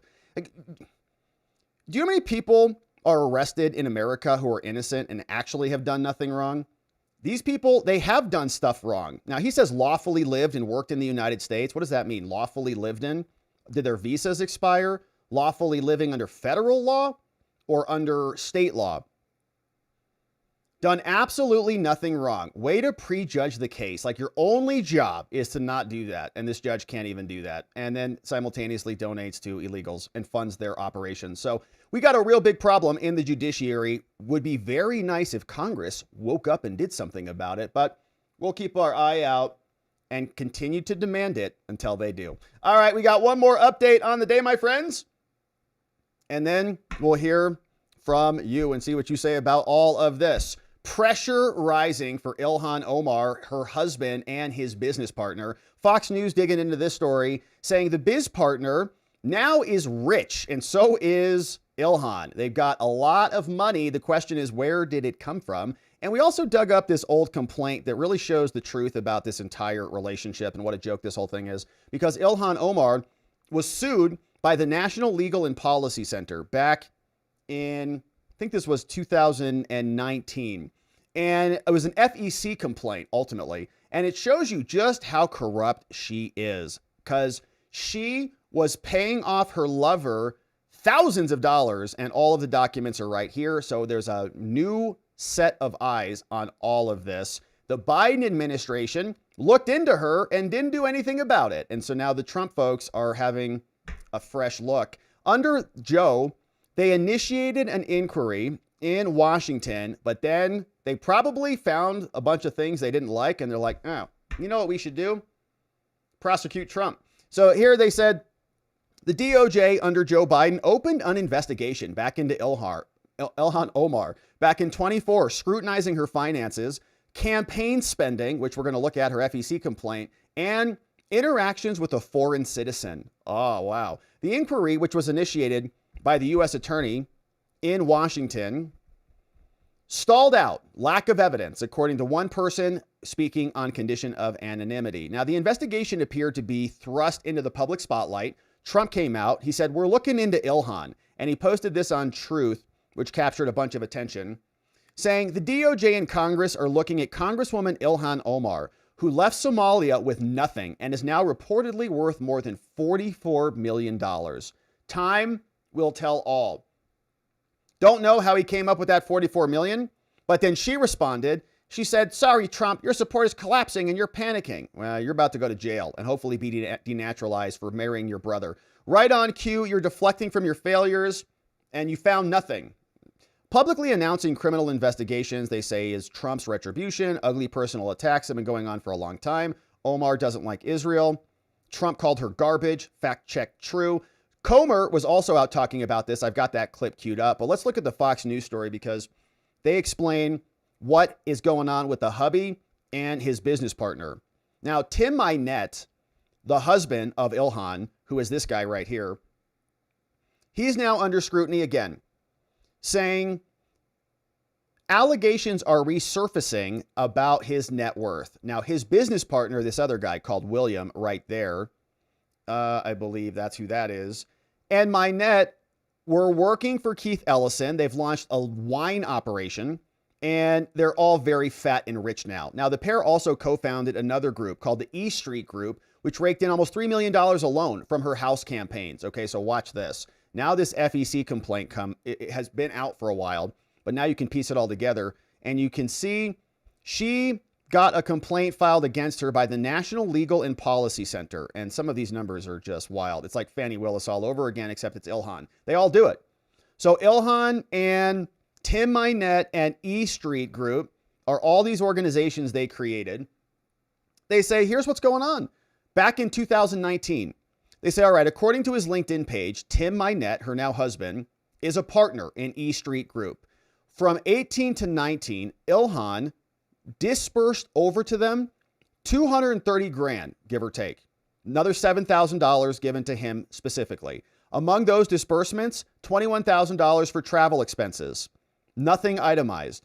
Also, paid more than $500. If you do pay more than $500, you have to have a memo. You got to report things appropriately. But she didn't do that. She did not report anything from Tim Minette or his consulting firm, and made other clerical errors along the way. Similarly, Dr. Beth Jordan Minette, Minette's wife, filed for separation and wanted a divorce, probably because her husband was sleeping with Ilhan, saying exactly that my husband is sleeping with Ilhan. Gross. Now, from the filing, they say defendant's more recent travel and long work hours now appear to be more related to his affair with Omar rather than his actual work commitments.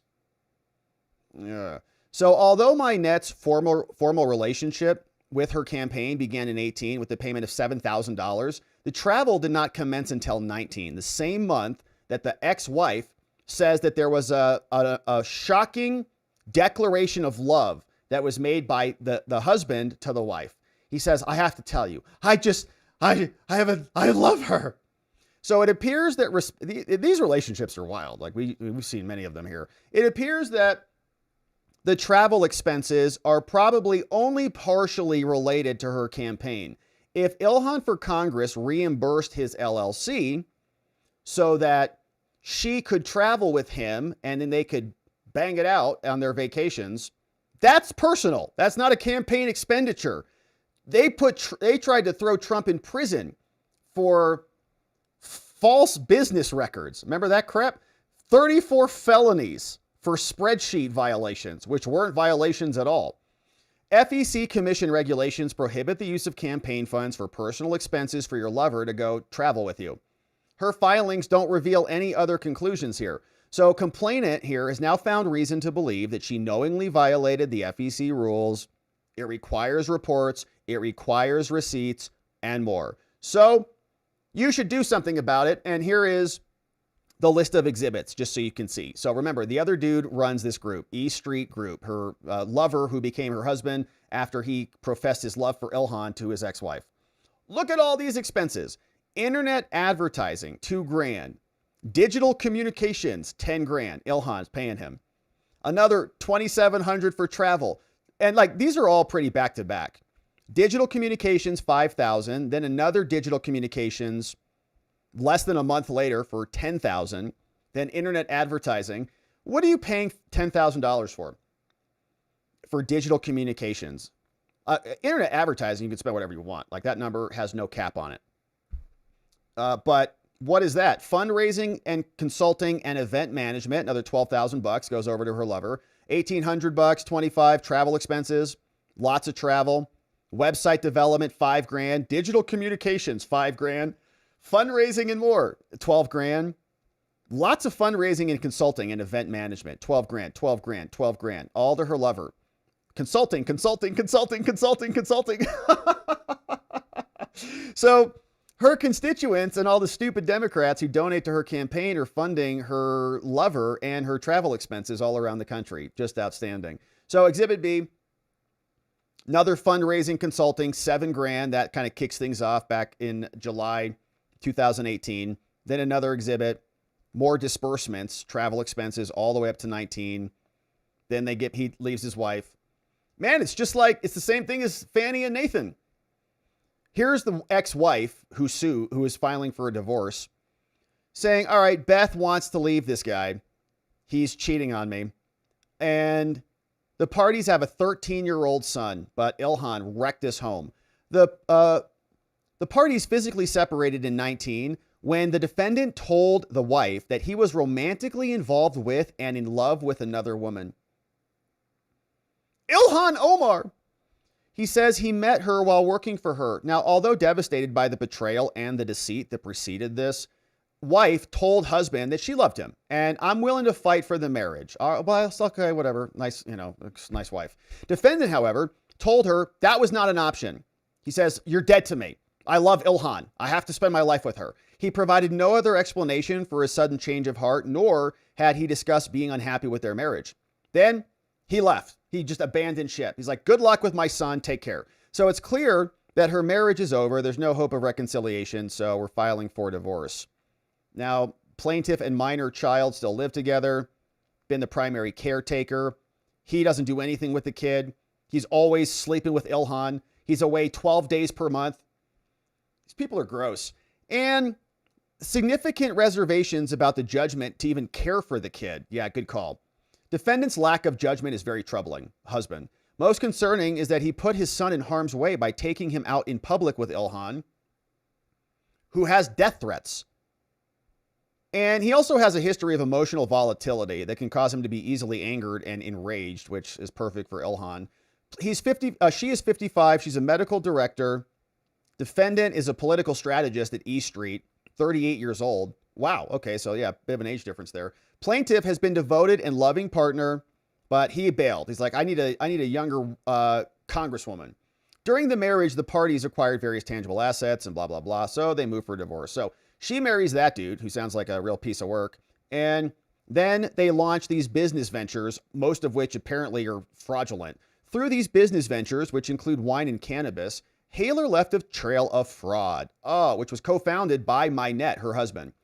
Then they formed Badlands Fund, which created to control another investment fund. They're like doing the Hunter Biden routine. On information and belief, they created this company to defraud people. The lawsuit claims that the pair solicited donations from other cannabis growers in South Dakota, $3.5 million, then another $1.86 million. Everyone's suing each other. Then there's a winery, all a giant scam. And you can see it just goes on and on and on. Apparently, Ilhan and her husband had a massive valuation increase. Originally in 2023, between $1 and $1,000, skyrockets to between $5 million and $25 million the following year. Probably that Minnesota, SNAP money. So they're all going to be suing. That's Minette. Wow, that's her husband. He looks very different. Yeah, than this photo. Interesting. Yeah, angles are important. So, all right. So she's now, of course, being investigated. Congress is looking into this as well. The Bidens looked into her, but then dropped it like a hot potato because they realized, oh, she's on our side. We should go after some Republicans and make us some charges against them. But here was Comer talking about this last night on with Fox. The heat up on is rapidly. Responses to the Oversight Committee launching an investigation into your net worth, you and your husband's net worth. They're claiming that it's risen rapidly. What's your response to what they say? House Oversight Committee Chairman James Comer. All right, Mr. Comer, you were in banking before politics, right? So she suddenly, in 1 year, after being worth a few $1,000s, is now worth $30 million. Have you ever seen anything like that? No. And the way the financial disclosure forms are, there's a big variation. But here's what we know. She went from zero to anywhere between $6 and $30 million in a year. Now, why is that relevant? First of all, I don't know many people that go from 0 to 30 without having a legitimate business. Her husband is in some type of finance business, but we don't know what it is. It doesn't appear to be private equity. It doesn't appear to be venture capital. So we just have questions. What exactly is the business that you're involved in? It was kind of like the same questions we asked Hunter Biden that he never could answer. But then, she won't answer any questions. The Ethics Committee is supposed to investigate members. We're not supposed to investigate individual members, but this business is in her husband's name. So we can investigate her husband, and we are going to do that because as you know, in the middle of this Minnesota welfare fraud. And there's been a lot of accusations about a circle of influential Somali Americans that are benefiting from these financial scams in Minnesota. Her name is on the list. Now, she's going to get due process. I don't know if she's guilty, but what I know is she went from zero to anywhere between $6 and $30 million in a year, and she won't even answer a simple question like you saw there. What did you do? I mean, it looks... She like launch an AI company or something? How's that happen? Very suspicious when you have millions of the Somali cash just flying all over Minneapolis with no scrutiny whatsoever. Wasn't there also a vineyard involved here? The husband's involved in the wine business? Yeah. You know, there's a thing called money laundering where people have businesses and they deposit, lots of cash. Again, I'm not accusing them of any wrongdoing, but she should answer a simple question. If any member of Congress is asked what business their family's involved in, I've never seen one fail to answer it. That's not a hard question. My husband has a private equity firm, and he's done exceptionally well in the last 12 months. She won't answer that question.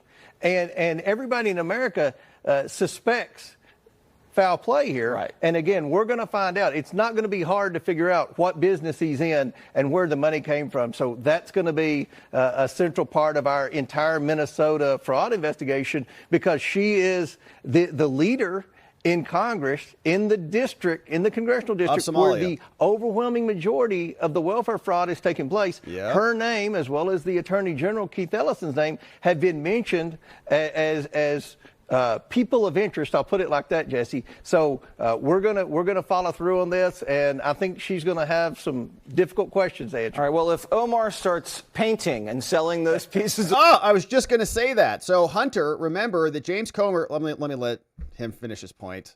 Probably stealing mine. of art, then I think we're on to something. Congressman, good to see you. Thank you, sir. All right, so yeah, I was gonna say that exactly. James Comer did a very good job with the Hunter Biden stuff, and Hunter Biden has basically been neutered in many ways because of some of those efforts, and he kept the pressure on them. Lots of records came out. Hunter's got a conviction now, I think for multiple crimes, and the sunlight helped to expose a lot of what was going on there, all his shell companies, and so that is useful to have Congress just kind of continuing to bang the drum on this. The question is, can they hand this over to the DOJ? Because Pam Bondi's criminal referral stack, it's getting pretty high. Hopefully she can start working through it. But we're going to keep our eye on this one. Of course, Ilhan Omar, pretty nervous when she's confronted about how she got so dang rich. Don't think she started an AI company or launched an IPO or something. But the fraud is out there. Her hands are in it, and we're going to keep our eye on it until there is justice. Thank you for subscribing and joining as we do. All right, my friends, it's been a beautiful stream. If you're just joining us, quick recap, then we'll hear from you. We went through a bunch today. We smashed the hoax that Alex Pretti was some innocent bystander nurse who just happened to come upon a volatile scene. That did not happen. He was deployed as part of the organized insurgency. You can see they've identified his name, connected the dots, seems as reliable as anything else, and it appears that he was deployed to actually physically obstruct the federal agents. And he brought a gun with him because the week before, he was in another altercation where apparently he broke a rib. Didn't like how that worked out for him, so the next altercation that he was in, he brought a gun. Probably because he wanted to use it. And we can't, confirm that or not, but the prior incident didn't result in him getting shot. Doesn't seem like there was a gun there. He broke a rib, and then he escalated, aggravated the situation by going back and bringing a gun because he didn't want to get jumped again or get attacked again, according to him. So we covered all of that. We also saw that he is inside the chats. We know that the attorneys, maybe the attorney general, is being referenced. Great post from Eric Schwam. If you missed this one, we reposted it at the top of our timeline. And I think he is exactly right. We're facing a much bigger challenge than we even knew until very recently. And hopefully the FBI and the DOJ are responding accordingly. Sarah Fields, shout out to her, also doing great reporting over there. We're going to repost that because she was ahead of, I think, basically everybody on this one. Tom Homan out with Ingram. Cam Higbee continuing to deliver the goods. Shout out and thank you to Cam. Cash is talking about incitement of violence. We're not really concerned about incitement of violence. We're concerned more about low-grade insurgency that is obstructive in form and not protest. So hopefully he's getting the memo. We'll see. They've got a whole legal department out there. They've got signal chats filled with lawyers who are delivering services to these obstructionists. Trump came out today. A couple of clips from him while he's in Iowa talking to the crowd saying, yeah, it's a tragedy. We don't want people killed in America, but we are going to continue to enforce the law. So we talked about all that. Then we learned about this judge called Patrick Schiltz, who is a judge who donated and is funding illegal immigrants and legal services for them. As you can see, there is him and his wife, Patrick and Elizabeth Schiltz, in there. Once we learn that, it adds some context to his screeching order where he's exonerating all illegal aliens everywhere because they've done absolutely nothing wrong. One of the more embarrassing things I've written, and it really doesn't match up with like his lineage. He's got like a lot of smart things that he's done, and then he says something so stupid because he's probably got TDS on the brain like most other people there in Minnesota. But read through his order, Todd Lyons will be there on Friday unless they release an illegal. Then you don't have to come. It's no problem at all. We'll just vacate the hearing. But the DOJ responded. They're saying, we've got a lot of federal authority, federal supremacy, and we're going to come in and conduct our investigations, and you can't usurp that from us at all. So don't try. Read through that. And then the 8th Circuit came back down and said, unleash that pepper spray, baby. Just go hog wild. And hopefully they're dumping it out like it's a super soaker on the streets out there. Just pump that thing up like those big ones. Not those little crap ones that we had as kids. The big ones that all the rich kids had. Those. Super soaker. All over the place until the illegals are gone. We did some analysis or read this report. They did the analysis from Center for Immigration Studies. They will lie to you and say that they're going to hand over the illegals in their jails, but of course they never do. Tim Walz came out. We got to listen to a little bit of what he sounds like. We saw this illegal abandoning his wife and child. The media will call this kidnapping, or that we're taking a child into custody. This guy dropped them like a bag of dirt. He almost hurtled over that kid.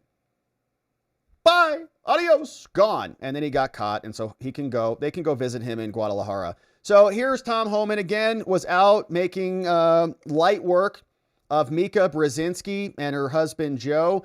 And we learned that Ilhan is under even more pressure. A second set of eyes coming to look at all of her fraud. We've seen a lot of it. She was paying off her lover after she stole the man from the ex-wife, just like Fannie Willis did with Nathan Wade. And then they traveled all over the place. Tens of thousands of dollars, hundreds of thousands now, you can see. Hundreds of thousands paid over to her lover. Now they're both multimillionaires on the backs of the American taxpayer. God bless America. And she doesn't want to answer any questions about it. But James Comer says he doesn't care. We're going to continue to investigate, and we hope that they do, because I think this fraud thing really can be our J6, right? You just focus on this for the next 3 years, and you can follow the tentacles wherever you want, wherever it may lead. And these are actual criminals, not like the J6ers were that they tried to ensnare in their fake insurrection. But my friends, it's been a beautiful stream. Thank you for joining us. Thanks for liking this video. Thank you for subscribing to our channel. We go live at this time 5 days a week. We'd love to have you come back and join us, because we're going to keep our eye on this story and more. And we appreciate you being here and joining us. But now let's see what you say about all of this. I saw some great donos come in, some awesome super chats. Thank you so much for supporting our work here. Supporting, I think they call it independent journalism. I think that's might be what we're doing. I don't know, but we're having fun. Thank you for making it possible and for being here. We got some great donos in the house. And yeah, we just watched these, actually. We just watched these. All 3 Batmans. I don't know, we put them on, I don't know, a couple weekends ago. Do I really look like a guy with a plan? Great films. They were all good. Hey, Aaron, what's up? A. Henry in the house. What's up, A. Henry? Welcome aboard. Very nice to see you. Glad to have you back in our community. We had a great members only stream this morning, so make sure you grab that one, and we'll see you tomorrow morning to get into Wednesday. Magic Stick, what's up? Hey, 32 months as a membo. That's a couple babies. More magical bones. Yeah, the rib healed in a week, and he was back already. I noticed that too. Yeah, what's he out there doing? Like tussling it out again if his rib's so broken. But CNN said they confirmed that he got a prescription for it. So it sounds like, I don't know, is it really broken or is it kind of bruised? But he didn't like what happened to him. So he brought a gun this time in case he needed to shoot some federal agent. And didn't work out for him. Thank you for being here, Magic Stick, so long. That's really awesome of you to do that. We appreciate that. Mike Story, what's up, Mike? I just want arrests. Otherwise, it's just noise. We got a couple. We got 3 for the church invasion. They're still working on it. But yeah, I think like what Cash is saying doesn't lead me to believe that, or what Tom is saying, it doesn't lead me to believe that they're going to be treating this like the insurgency that it is. Chris Wray and Mayorkas, remember they used to come out all the time. Homegrown violent domestic extremism, religiously motivated homegrown domestic violent extreme. All these categories, like this one, not blah, blah, nonstop. This is that on steroids. 10x of whatever they thought that they were investigating. This is really it. And the reason why they were focused on these other things is because they wanted this cancerous endeavor to continue to metastasize around our country. So, yeah, I think if we don't treat this like the situation that it is, it's going to continue to fester. And this is a network. Like, this is a get out the vote network. This is a full communist mesh across America. It's not good. KC Cat. Hey, not just obstruction, it's seditious conspiracy from KC Cat. Yeah, they charged the Proud Boys and the Oath Keepers for seditious conspiracy, and they were going to throw them in prison for 20 years. And what was the basis for that conspiracy? Oh, it was Telegram groups. Weird. It was documents that showed a common plan or scheme. It's all there. Thank you for being here, Casey Cat, for 1 year. Happy anniversary to us. Yeah, it is. I think obstruction might even be easier to prosecute. And then where do you bring the seditious conspiracy charges if you've got Judge Schiltz over there? But thank you, Casey Cat. Happy anniversary to us. Hey, rub some dirt on it, a.k.a. Galaxy Whirlpool and photographer extraordinaire. I guess they didn't hear your lawyerly advice about not taking notes of your crime and leaving behind a written record. Yeah, that's generally not a good thing to do, is to, document your crime. But it depends on who you're talking about, rub some dirt on it. Oh, maybe the Ilhan people. But the other people, like their signal groups are self-deleting. Like they delete after 12 hours. So they're wiping the slate clean as best they can. But fortunately, we have our own internet detectives who are out there keeping tabs on all of it. Good to see you, Galaxy Whirlpool. How's the Tambourine Galaxy looking? KC Cat, the plane that shouldn't have, but did take off in horrible weather and crashed, was owned by top immigration attorneys that have been filing suits against Trump and tied to all of this. Yeah, you guys have heard me complain here about the immigration lawyers and just how I've watched this happen. Like, I watch what's going on in the law and like Arizona markets and things. Some immigration law firms have exploded. They've gone from like 0 to 8 figures in a matter of years, really over the Biden years, because there was just an onslaught. There was a floodgate of openings, right? So everyone was coming in trying to get status. And so they were just getting rich off the new clients. Like, think of a market, think of your business, and you just say, you know what we're going to do? Increase customers by 1,000%, whatever you're doing. The federal government will.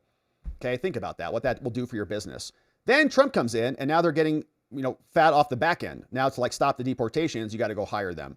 And they're getting grants and funding, right? And all these deals being made. So some of these lawyers have gotten so rich, it's crazy.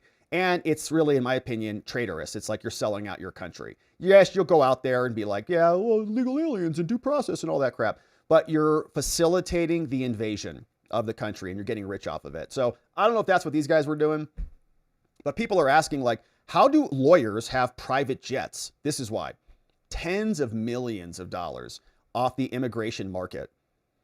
If I hated my country, I'd be like, I'll go be an immigration lawyer, be a multimillionaire in like a month. So like Ilhan Omar, basically. Maybe that's what she did. Is she an immigration lawyer? Chapara. And I know some really good immigration lawyers who are very good people. And I just think are, interpreting what their work is wrong. Chubby, what's up?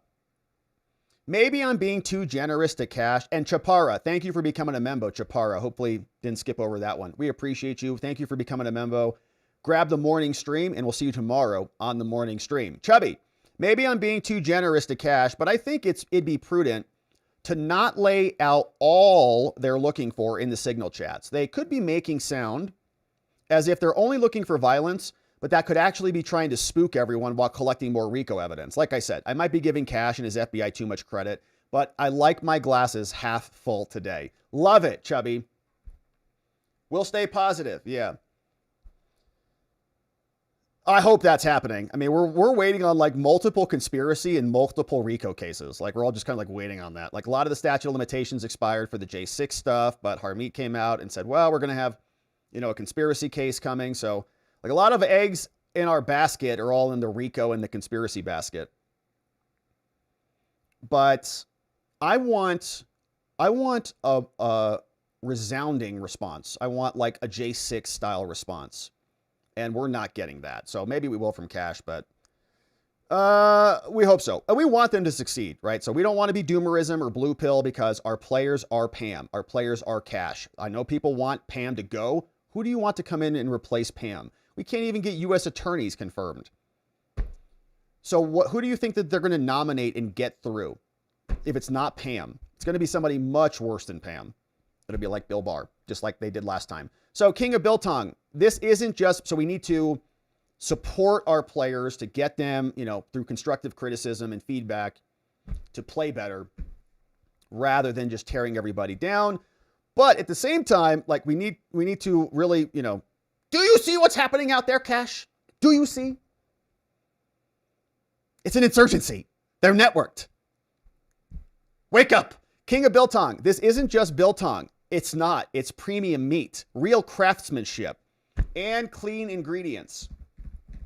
All made in-house and sold direct. Welcome to BiltongUSA.com, baby, and use code Robert. You'll save 10% off, courtesy of our friend, King of Biltong.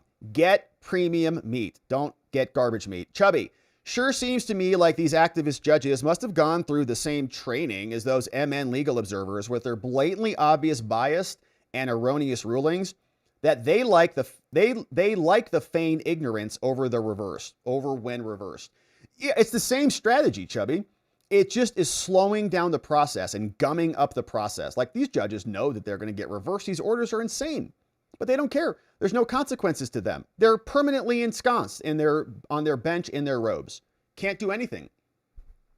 Congress won't impeach anybody. So what if they get reversed? They're liberal heroes. And they just stalled the whole proceedings out for another 60, 90 days. That's what the whole thing is about. Stall it out so that they can stop the bleeding from their perspective, which is the deportations.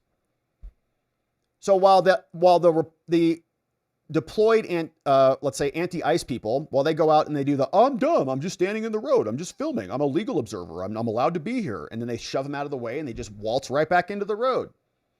Oh, I don't know. Oh, what does this mean? It's the same thing the judges are doing. Well, I'm making my best decision. They know it's going to be reversed. They find in favor of the insurgents and then get reversed, but they bought themselves. They bought their side another 3 months and another 3 months and another 3 months. And then what ends up happening is no one gets deported. Economath, fleeing in handcuffs. That's now a federal criminal escape charge. What a doof. Yeah, that's true. And also just pretty dumb. Like you can't run that fast with your hands behind your back. Where were you going to go, amigo? Hey, Jason on Blast. What's up, Jason? 8 months as a membo. Let's go. We got one more month. We got a full baby in the house, man. So about to pop. Thank you, Jason, for being here from 8 months. And shout out to that American flag bald eagle, which is a real species, by the way. Psychological projectionist says they seem allergic to holistic analysis of ICE stops, of ICE ops. Well, they don't want any ICE ops, so they don't want to analyze it at all, actually. They just would rather call it murder and kidnapping and disappearing people, right? Which are all phrases meant to stop thinking. They're blockages, like a speed bump. It's a kidnapping. Now you're not even talking about anything lawful, right? The whole conversation is shifted into a reframe about whether it's kidnapping or not. You control the language, you control a society, which is why they work so hard for it. And they control a lot of it. Hey, I'm an American man. Me too, baby. Let's go. Sun's out, guns out. It's almost summertime, which is bicep season. So hopefully you've got your dumbbells ready and you're using them. Jason on blast. What's up, Jason? Thanks for bringing in 10 membos. Let's go. Sun's out, guns out. We got Granite Monument. 1-800, I'm awake. What a great name. Hey, Shane, what's going on? We got Not So Green, Renee Owens, Nene in the house. What's up, Meow? Tater Twats is here. We got, yeah, okay. Damn Lefties is here. Maha Russi in the house. I remember Maha Russi. Black Kiss, what's up? Kathleen McKeithen and Michael, 6674, all gifted membos, courtesy of Jason on Blast. Good to see you again, Jason. Thanks for coming back on over here. Psychological Projectionist says, what about the neighbors disappearing taxpayer dollars? Well, they don't care about that. They need it because this is stolen land and they're Somalians. And, you know, they deserve it. Don't be a bigot or racist. In fact, why don't you give them a kidney too? What kind of a person are you? Ilhan needs a kidney. Cut it out. I'm an American man. What's up? Hey, Robert is instrumental in keeping conservative hopes up. Well, we need that now more than ever, I got to say. Like, I understand, like, I don't even agree with, like, the black pilling label or the doomerism label. Like, you can have that, but I think a lot of that's perfectly legitimate. You're allowed to have those perspectives. But we also don't want to disincentivize people from being involved in the process or being involved in the game, because then you'll absolutely lose. So I think if you're a little bit too doomer and a little bit too black-pilled, then people don't want to play the game anymore. They're out. They're done. And we need every single person that we can have on our side, constantly plugged in. And we commented on this yesterday, but the left, like these people have a great format for that. They don't care what your role is. If you can add value in any way, even if it's with art and finger paintings or whatever, they'll welcome you into the fold because they keep people engaged. Yes, crochet. We don't care. Just crochet over there. Just as long as you keep listening and stay plugged in and you go vote accordingly, crochet it up. We'll take all your crochet. And my mom crochets. It's friggin' awesome, by the way. It's like, I don't even know what she does. But that's the point. Like, everybody's engaged and they stay engaged, they stay connected, and they continue to grow. So, you know, and I think we need to continue to develop our communities. I know that's very self-serving. I don't care if it's our community or this channel or another channel, but I would try to find one because they're doing it and they're very highly organized. And then eventually all of our communities can link arms and we can go save America together. But we got to keep the energy up. And if we just say, well, we're defeated because the left is so highly organized and we're getting steamrolled by the communists, we'll end up dead. Ed, what's up? Ilhan and MyNet, the faithful Muslims, running an alcohol business in violation of Islamic law and having extramarital affairs. Is that a thing too? Well, maybe. They have multiple wives. I don't know. It says they're good, though, since the business is fake and the wine doesn't exist. Alcohol is haram, but not money laundering, evidently. Good comment, Ed.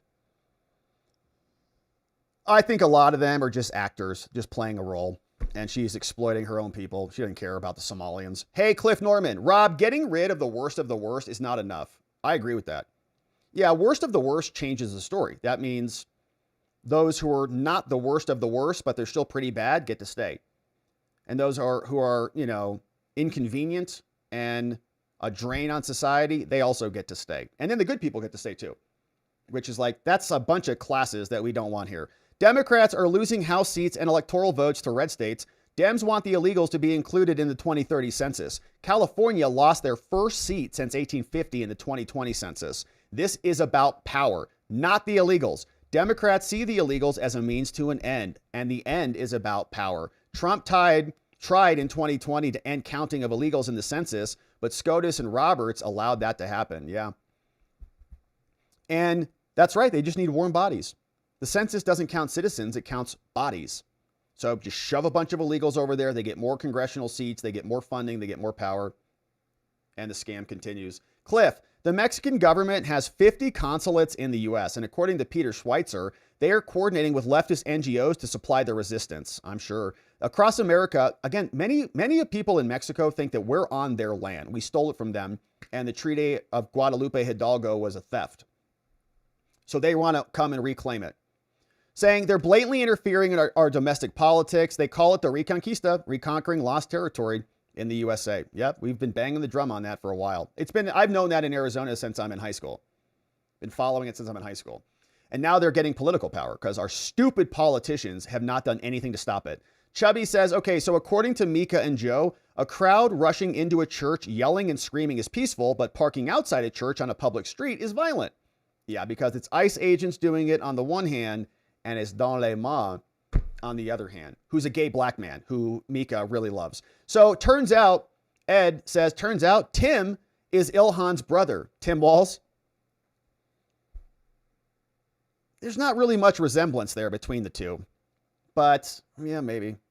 In spirit, that's for sure. They're both communists, so they're communist comrades. That fits. Thank you, Ed. What's going on? I love this dude. I love that dude. Shout out to that dude. Hopefully he's running for Senate. I'm an American man, says Robert has been taking care of business. Taking care of business and working overtime. I'll work out. From I'm an American man. Well, thank you for the little song ditty there. Not that ditty. Thank you for that. I'm an American man. Hey, man, we're here. We're here. We got business to attend to. We have a country to save. Thank you for being here and supporting us. I'm an American man, and for the nice dono and for the nice song. Hey, I'm an American man. Hey, there's the hippo. He's as mad as we are about all this fraud, racing in there to stop it. Oh, here's interesting feedback. Please stop using a red frame on your thumbnails. It makes it very hard to tell when a video has been watched, since YouTube puts a red bar on a watched video. That's interesting. That's very interesting feedback. Okay, I see what you're talking about, so you can't see it. Yeah, okay, so we're experimenting with thumbnails, so that's welcome feedback. So like down here is what you're saying? Shout out to our friends on Rumble. Interesting. All right. Yeah, I can accommodate that. I can change it to a different color. Thanks for the feedback. That is annoying. That's great feedback, man. Thank you for that. Joshua, we appreciate it. Consider it done. Hey, what's going on? Off-Label Podcast. Check out Off-Label Podcast right next door. Growing like crazy. Good to see you. Says, hey, sorry, Rob. Comer failed with Biden. Don't forget it was him and Jordan that let Hunter spit in all of our faces when he walked away from his subpoena twice, and they made it go away because Hunter rescheduled. Yeah, that's true. There was a little bit of a jerk around there. There was a lot of that going on, and it was kind of annoying. But they can't prosecute anybody, right? That's got to go over. In this case, that was the Biden administration, so they were not going to prosecute him. But I think it was a useful. I think it was useful politically. Like a lot of it came out. The laptop report. Everybody started talking about Hunter differently. Yeah, but I guess let me say this: it's better that Congress was on it than not on it. Like I'm glad that Comer and Jim Jordan and the rest of them were like digging into that than not digging into it. So if they'll do that with Ilhan, that's better than not doing it with Ilhan. But you're right. More indictments would be better. But Hunter did get indicted. Hunter got indicted twice. Chubby, but good to see you, voice of the people. Thanks for the pushback. Chubby, hopefully they'll dump that pepper spray on violent obstructionists like it's DC sewage. We talked about that story this morning.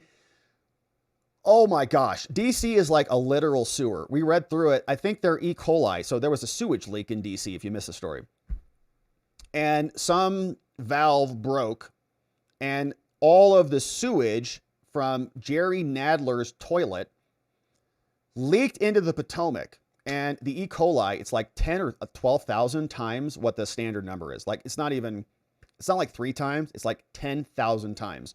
They're all freaked out about it. Nobody wants to answer any questions about it. It's like the Potomac has now become a literal sewer. So it's not a swamp. It's a sewer. Like literally now. One old guy. Sounds like Judge Schiltz is getting hopped up on his malt liquor or just contracting Bidenheimers. Yeah. Yeah. TDS, it comes for a lot of people out there. Not us, because, we're fortified. But I mean, that decision, like, who've clearly never done anything wrong at all. It's like, what? Did an illegal alien write that for him? The heck is that? Hey, Renee Sargent, you are lawyer dude or Rob on our house. Both go titles. Good titles. Yeah, that sounds good too. Yeah, somebody was asking, like, okay, if you move to D.C. to go live in the sewer and get E. coli poisoning every day, what is your title going to be? And I said, I have no idea. I think I'm just a humble document reader. And so lawyer dude is another good one too. I'll take it. I like it. Bill Dozer. Thank you, Renee Sargent. Hopefully you guys are doing good over there. Bill Dozer. The Republicans are senile, toothless chihuahuas with their tongues flopping out. Yeah. Like that dog in the Taco Bell commercials. They're all like, me quiero illegal aliens constantly. You're like, all right. What are we going to do about that? The midterms are coming up. Hey, what's up, Rob? Hey, Ilhan seem to have learned something about the right to remain silent. Don't talk to the press and accuse people of Islamophobia. That don't work no more. Well, she didn't want to talk then, but she doesn't miss an opportunity to call it racism. Or I think she said that the fascist executed another citizen, right? But it's smart not to talk because everybody just makes fun of everything that comes out of her mouth. Okay, I wasn't really sure what that scroll was there, but now I remember. Hey, Lady Ice says Salacious B. Crumb is Jabba the Hutt's cackling pet in Return of the Jedi. Salacious B. Crumb. Is that the name? Like, that's the real name of this character? Salacious B. Crumb? Probably looks like that, too. That actually might be a real photo. That's her profile photo, probably. Hey, what's up, Pro One Bro? What's up, Pro One? Where's Bill and Hillary? Yeah, good question. So that's going to come up, I think, for a full vote for contempt. So Oversight Committee, which has like 46 Congress people on it, they voted to pass contempt out of committee. And some Democrats actually joined in on that. I was a little bit surprised to see that. I don't think we talked about that here. But yeah, some Democrats did actually vote to move it out of committee. So they'll probably be held in contempt of Congress, both of them. So then it's up to Pam to charge. Coming soon. Coming soon. Hey, Milo Phone Bill. Rob, here in Washington State, the legislation is introduced called HB 2321 that will require 3D printers, CNC, and laser cutters to include SW software to detect ghost guns. The proposed law is overly broad, lacks definition of what constitutes a ghost gun. This will put a chill on legitimate additive and subtractive manufacturing. What's your recommendation? To write to my senator? Yeah. Yeah. Senator and local rep. I don't know what state you're in, but if they're red, then that's going to be powerful, right? But if they're blue, they're probably going to be opposing that. Oh, but you're talking about state senators, like this is a state bill. Yes, definitely. Definitely call them. Write them, be respectful, explain the consequences of it. But yeah, that's a good way to influence policy. Maybe the only way to influence policy. Or start posting about it, right? Start getting on X. Start using your voice, write some articles, write some Substack articles, start, campaigning essentially for it. But if you don't have time for all that, then yeah, just contact your state reps and you'll have more access to them. Maybe say you want a meeting with one of them. Say, I'd like a meeting. I'd like to come down to your office. Do you have open hours? Do you have, when's your next town hall, right? Go to one of those things. But good call. Thank you, Milo Phone Bill. Keep up the pressure there. What's up, one old guy? Nice dono. Thank you, one old guy. Says, Mika Brzezinski orders a Polish sausage. Probably. Register man, he says, Mika, why do you want this foot-long sausage? You must be Polish. Mika angrily asks, says, how dare you ask me about my Polish sausage? If I was asking for a German sauerkraut, would you racistly ask if he were German? The register man says, no, I'm not asking about that. I'm asking because this is a hardware store. But okay, that sounds like an amazing joke that I probably botched. Thank you, one old guy. Mika Brzezinski walks in to a hardware store looking for a Polish sausage. Sounds about right. Hey, Ed, what's up, Ed? No, silly. Tim Minette, her husband. From Ed. See the accusation that Ilhan married her brother for immigration fraud. Mr. Ed was requested by Ed. That's great. Mr. Ed's great, man. What a fun horse that is. Wouldn't it be nice to just have him kind of around, hanging out, saying good morning to you and all the things? Ed. Yeah. So Tim Minette is not her brother, right? She married her brother. Then her brother got into the country, divorced the brother, then married this new dude, and then became a multimillionaire. How convenient is that? Thank you, Ed, for that. And my friends, thank you so much for sending those in. Really, really generous of you. I appreciate that. Thank you for making what we do here possible.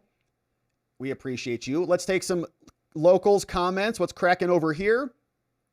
And then we'll call it a day on the day. Locals friends, what's going on? Hardened Patriot is here. Says Tazewell County Circuit. Yeah, I saw this headline. Virginia had a constitutional amendment. There was some updates on that. Facebook post from Tim Anderson. Yeah, there was some election litigation. And so thank you for that one. I think I have one of these queued up. Hardened Patriot, thank you for that. The Veil is asking about Attorney General Ellison.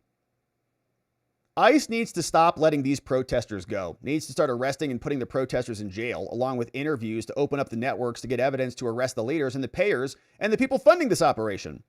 From The Veil. Yep. Go after the money. It's all about the money. Hey, Mom of Many.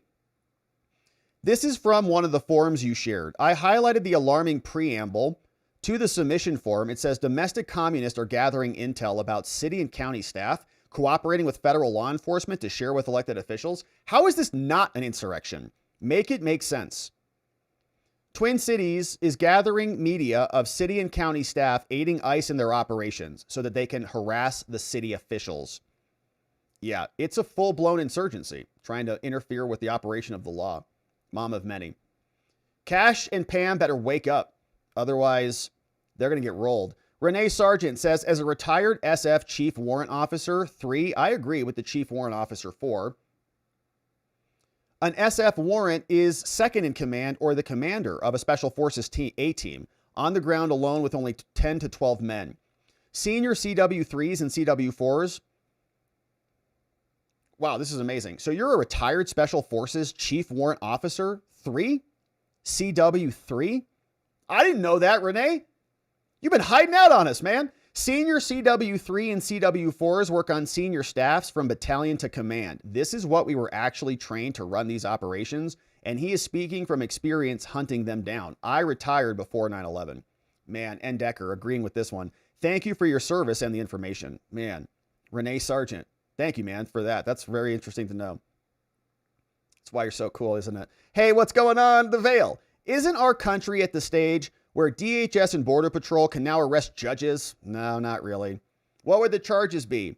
Yeah, like all the judges are aiding and abetting, committing crimes, and can be individually sued for any of these. Could this be used as a standard blanket? I admit I miss Rob AI. It's more friendly to chat with and doesn't sound like a leftist bot. Good to see you, The Veil. Well, judges are going to have judicial immunity, right? They're going to have immunity for a lot of things that they do. So alleging that they're committing crimes when they just turn around and say, no, I'm a judge, I'm supposed to make these orders, is, I think, going to be a block to the efforts. Yeah, shout out to Andrew Branca, man. So he does great analysis on shootings and all everything. He's awesome. But he posted this video from Londo. Shout out to Andrew Branca right next door. Go subscribe to his channel. I'm reluctant to post another link to him. No problem. The signal operations are likely a federal crime. Over from Andrew Branca. Handsome man. Good to see you. Hey, Crazy KPM. Like I said, a communist who gives his life to destroy America is nothing to me. They're an enemy of our republic, of our wives, of our children's home. They're aiding and abetting enemy invaders. So, you know, you can't just allow, like, oh, okay, so one American is mad about this, or all of our laws are broken now, and we just stop. We have a heckler's veto over the enforcement of the law. Are we going to actually have some accountability, says N. Decker? I'm tired of the talk. We want the Insurrection Act now. Quit being scared over there. From N. Decker. The Veil, another comment, says, my line is being drawn when protests are being done under lies and ill intent. Most of today's protests are weaponized for the purpose of regime change. And I think that's right. They're insurgents is really what it is. And Decker, I agree with you on Kash Patel. Yeah, he's talking about going after people only if they meet a very high standard. And that standard is too high. There's a lot of other criminal activity that doesn't reach that threshold. And so that means you just don't investigate any of that because you've set an arbitrarily high threshold for whatever reason. Yeah, but we'll see. A lot of this is new, and you know, they're seeing things that we're not seeing. So hopefully we get some results and response. We got some comments. Yes. Hey, Neuro D. Thank you, Neuro D. Over on X. We appreciate you sharing our locals link Amazing. We have great locals community, awesome memes and all the things. Jody, I kind of feel like the Potomac River is trying to tell us something about our government. It's a sewer. Yeah. Kings fan. We need them to insult Patel's girlfriend. That's right. Yeah. If they had the country, what's her name? Alexis, I think. If they had her, like her music or something in their signal groups and they were making fun of her. Insurrection Act, probably. Then he'll take it seriously. Professional seditionist from Mike R. And, oh, here's another one. Here's another one. Oh, yeah, this might be real footage. It might be AI. I can't tell. But here is a screenshot of somebody crying over here. And in the, oh, it's Trump. He came running out. Oh, no. She's on the ground with a hat and a bag of ice. Amazing. Hey, Rob, please consider doing an episode on what precisely the Supreme Court has to say in regard to the right to peaceably assemble. Well, yeah, it's a lot. So, yes, thank you for the suggestion. I'm trying to think about how we can incorporate that in there, but I think you're probably talking about like an issue related to that. Like, yeah, you have the right to peaceably assemble. When does peaceable assembly turn into organized insurgency? Right? What is that threshold? Like, how do you delineate between the two? What's lawful and peaceful? We have time, place, and manner restrictions. Like you can't, be certain places at certain times doing certain activities. So I think we're going to learn a lot more about that as we continue to cover all these stories and more. So thank you for being here. Thanks for those great comments. Thanks for following us on X. Thanks for also checking us out over on Rumble and on Substack so that we are connected and diversified in our connections. Shout out to our Rumble friends. Putrid Fetdini in the chat. Nice to see you. Putrid Fetdini. What's up, Left Coaster X? J Maz over there. 57 Ranger. Little Galaxy. We got Ad Boa. King of Biltong. Good to see you, Rob. Buddy. What's up, buddy? Nice to see our Rumble friends. Thanks for following us over there. Shout out to our Rumble friends as well. Horse is a horse, of course. There you go. Right there. Horse is a horse, of course. Thank you for my Mr. Ed gift. Shout out to Muffin Rando for delivering, man. Thank you, Muffin Rando, for delivering. And shout out to our amazing mods and meme smiths. Big thank yous to Muffin Rando. Donut Mind Me. We got John. We got Carrie B. We got K Bean, of course, modding the fort down for us. Neuro D on Rumble. Janek, Dog Digger, Just Rhonda, Geegum Geegum, and Elliot, all helping out around here. My friends, thank you for the awesome donos and all of your support. Thanks for being here. And is the Potomac the new COVID? I don't know. E. coli in the air over there. Lots of just poop in Washington everywhere. All right, so my friends, we're going to pause here for the night. We're going to come back tomorrow. It's going to be a beautiful day, a beautiful week. We're going to keep our eye on this and everything else that's going on. Thank you for joining us as we do. And tonight, I hope you have the most peaceful and pleasant and beautiful rest you can possibly imagine, and that you come back here tomorrow to get into it again, because in order to do this whole thing appropriately, we need to see you right back here so that together with your help, we can shine that big, beautiful spotlight of accountability and transparency down upon our system with the hope of finding justice. Make it a beautiful night, my friends. Sleep very, very well. We'll see you right back here tomorrow. Bye-bye.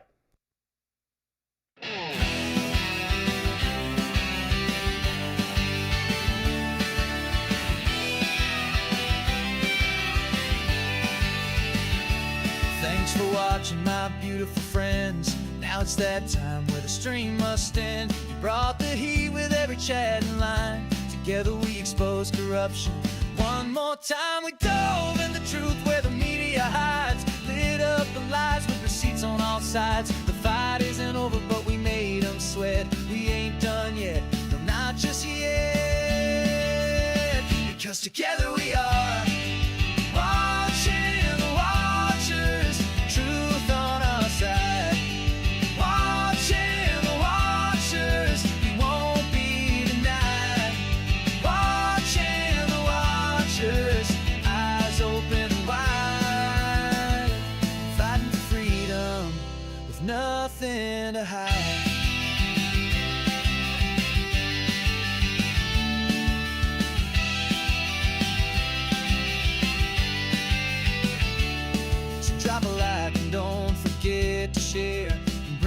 friend who's ready to care. Tomorrow's lies are just today's news, but here we see through the scripted ruse. Together we are watching the watchers shine in the light. Watching the watchers defending what's right. Watching the watchers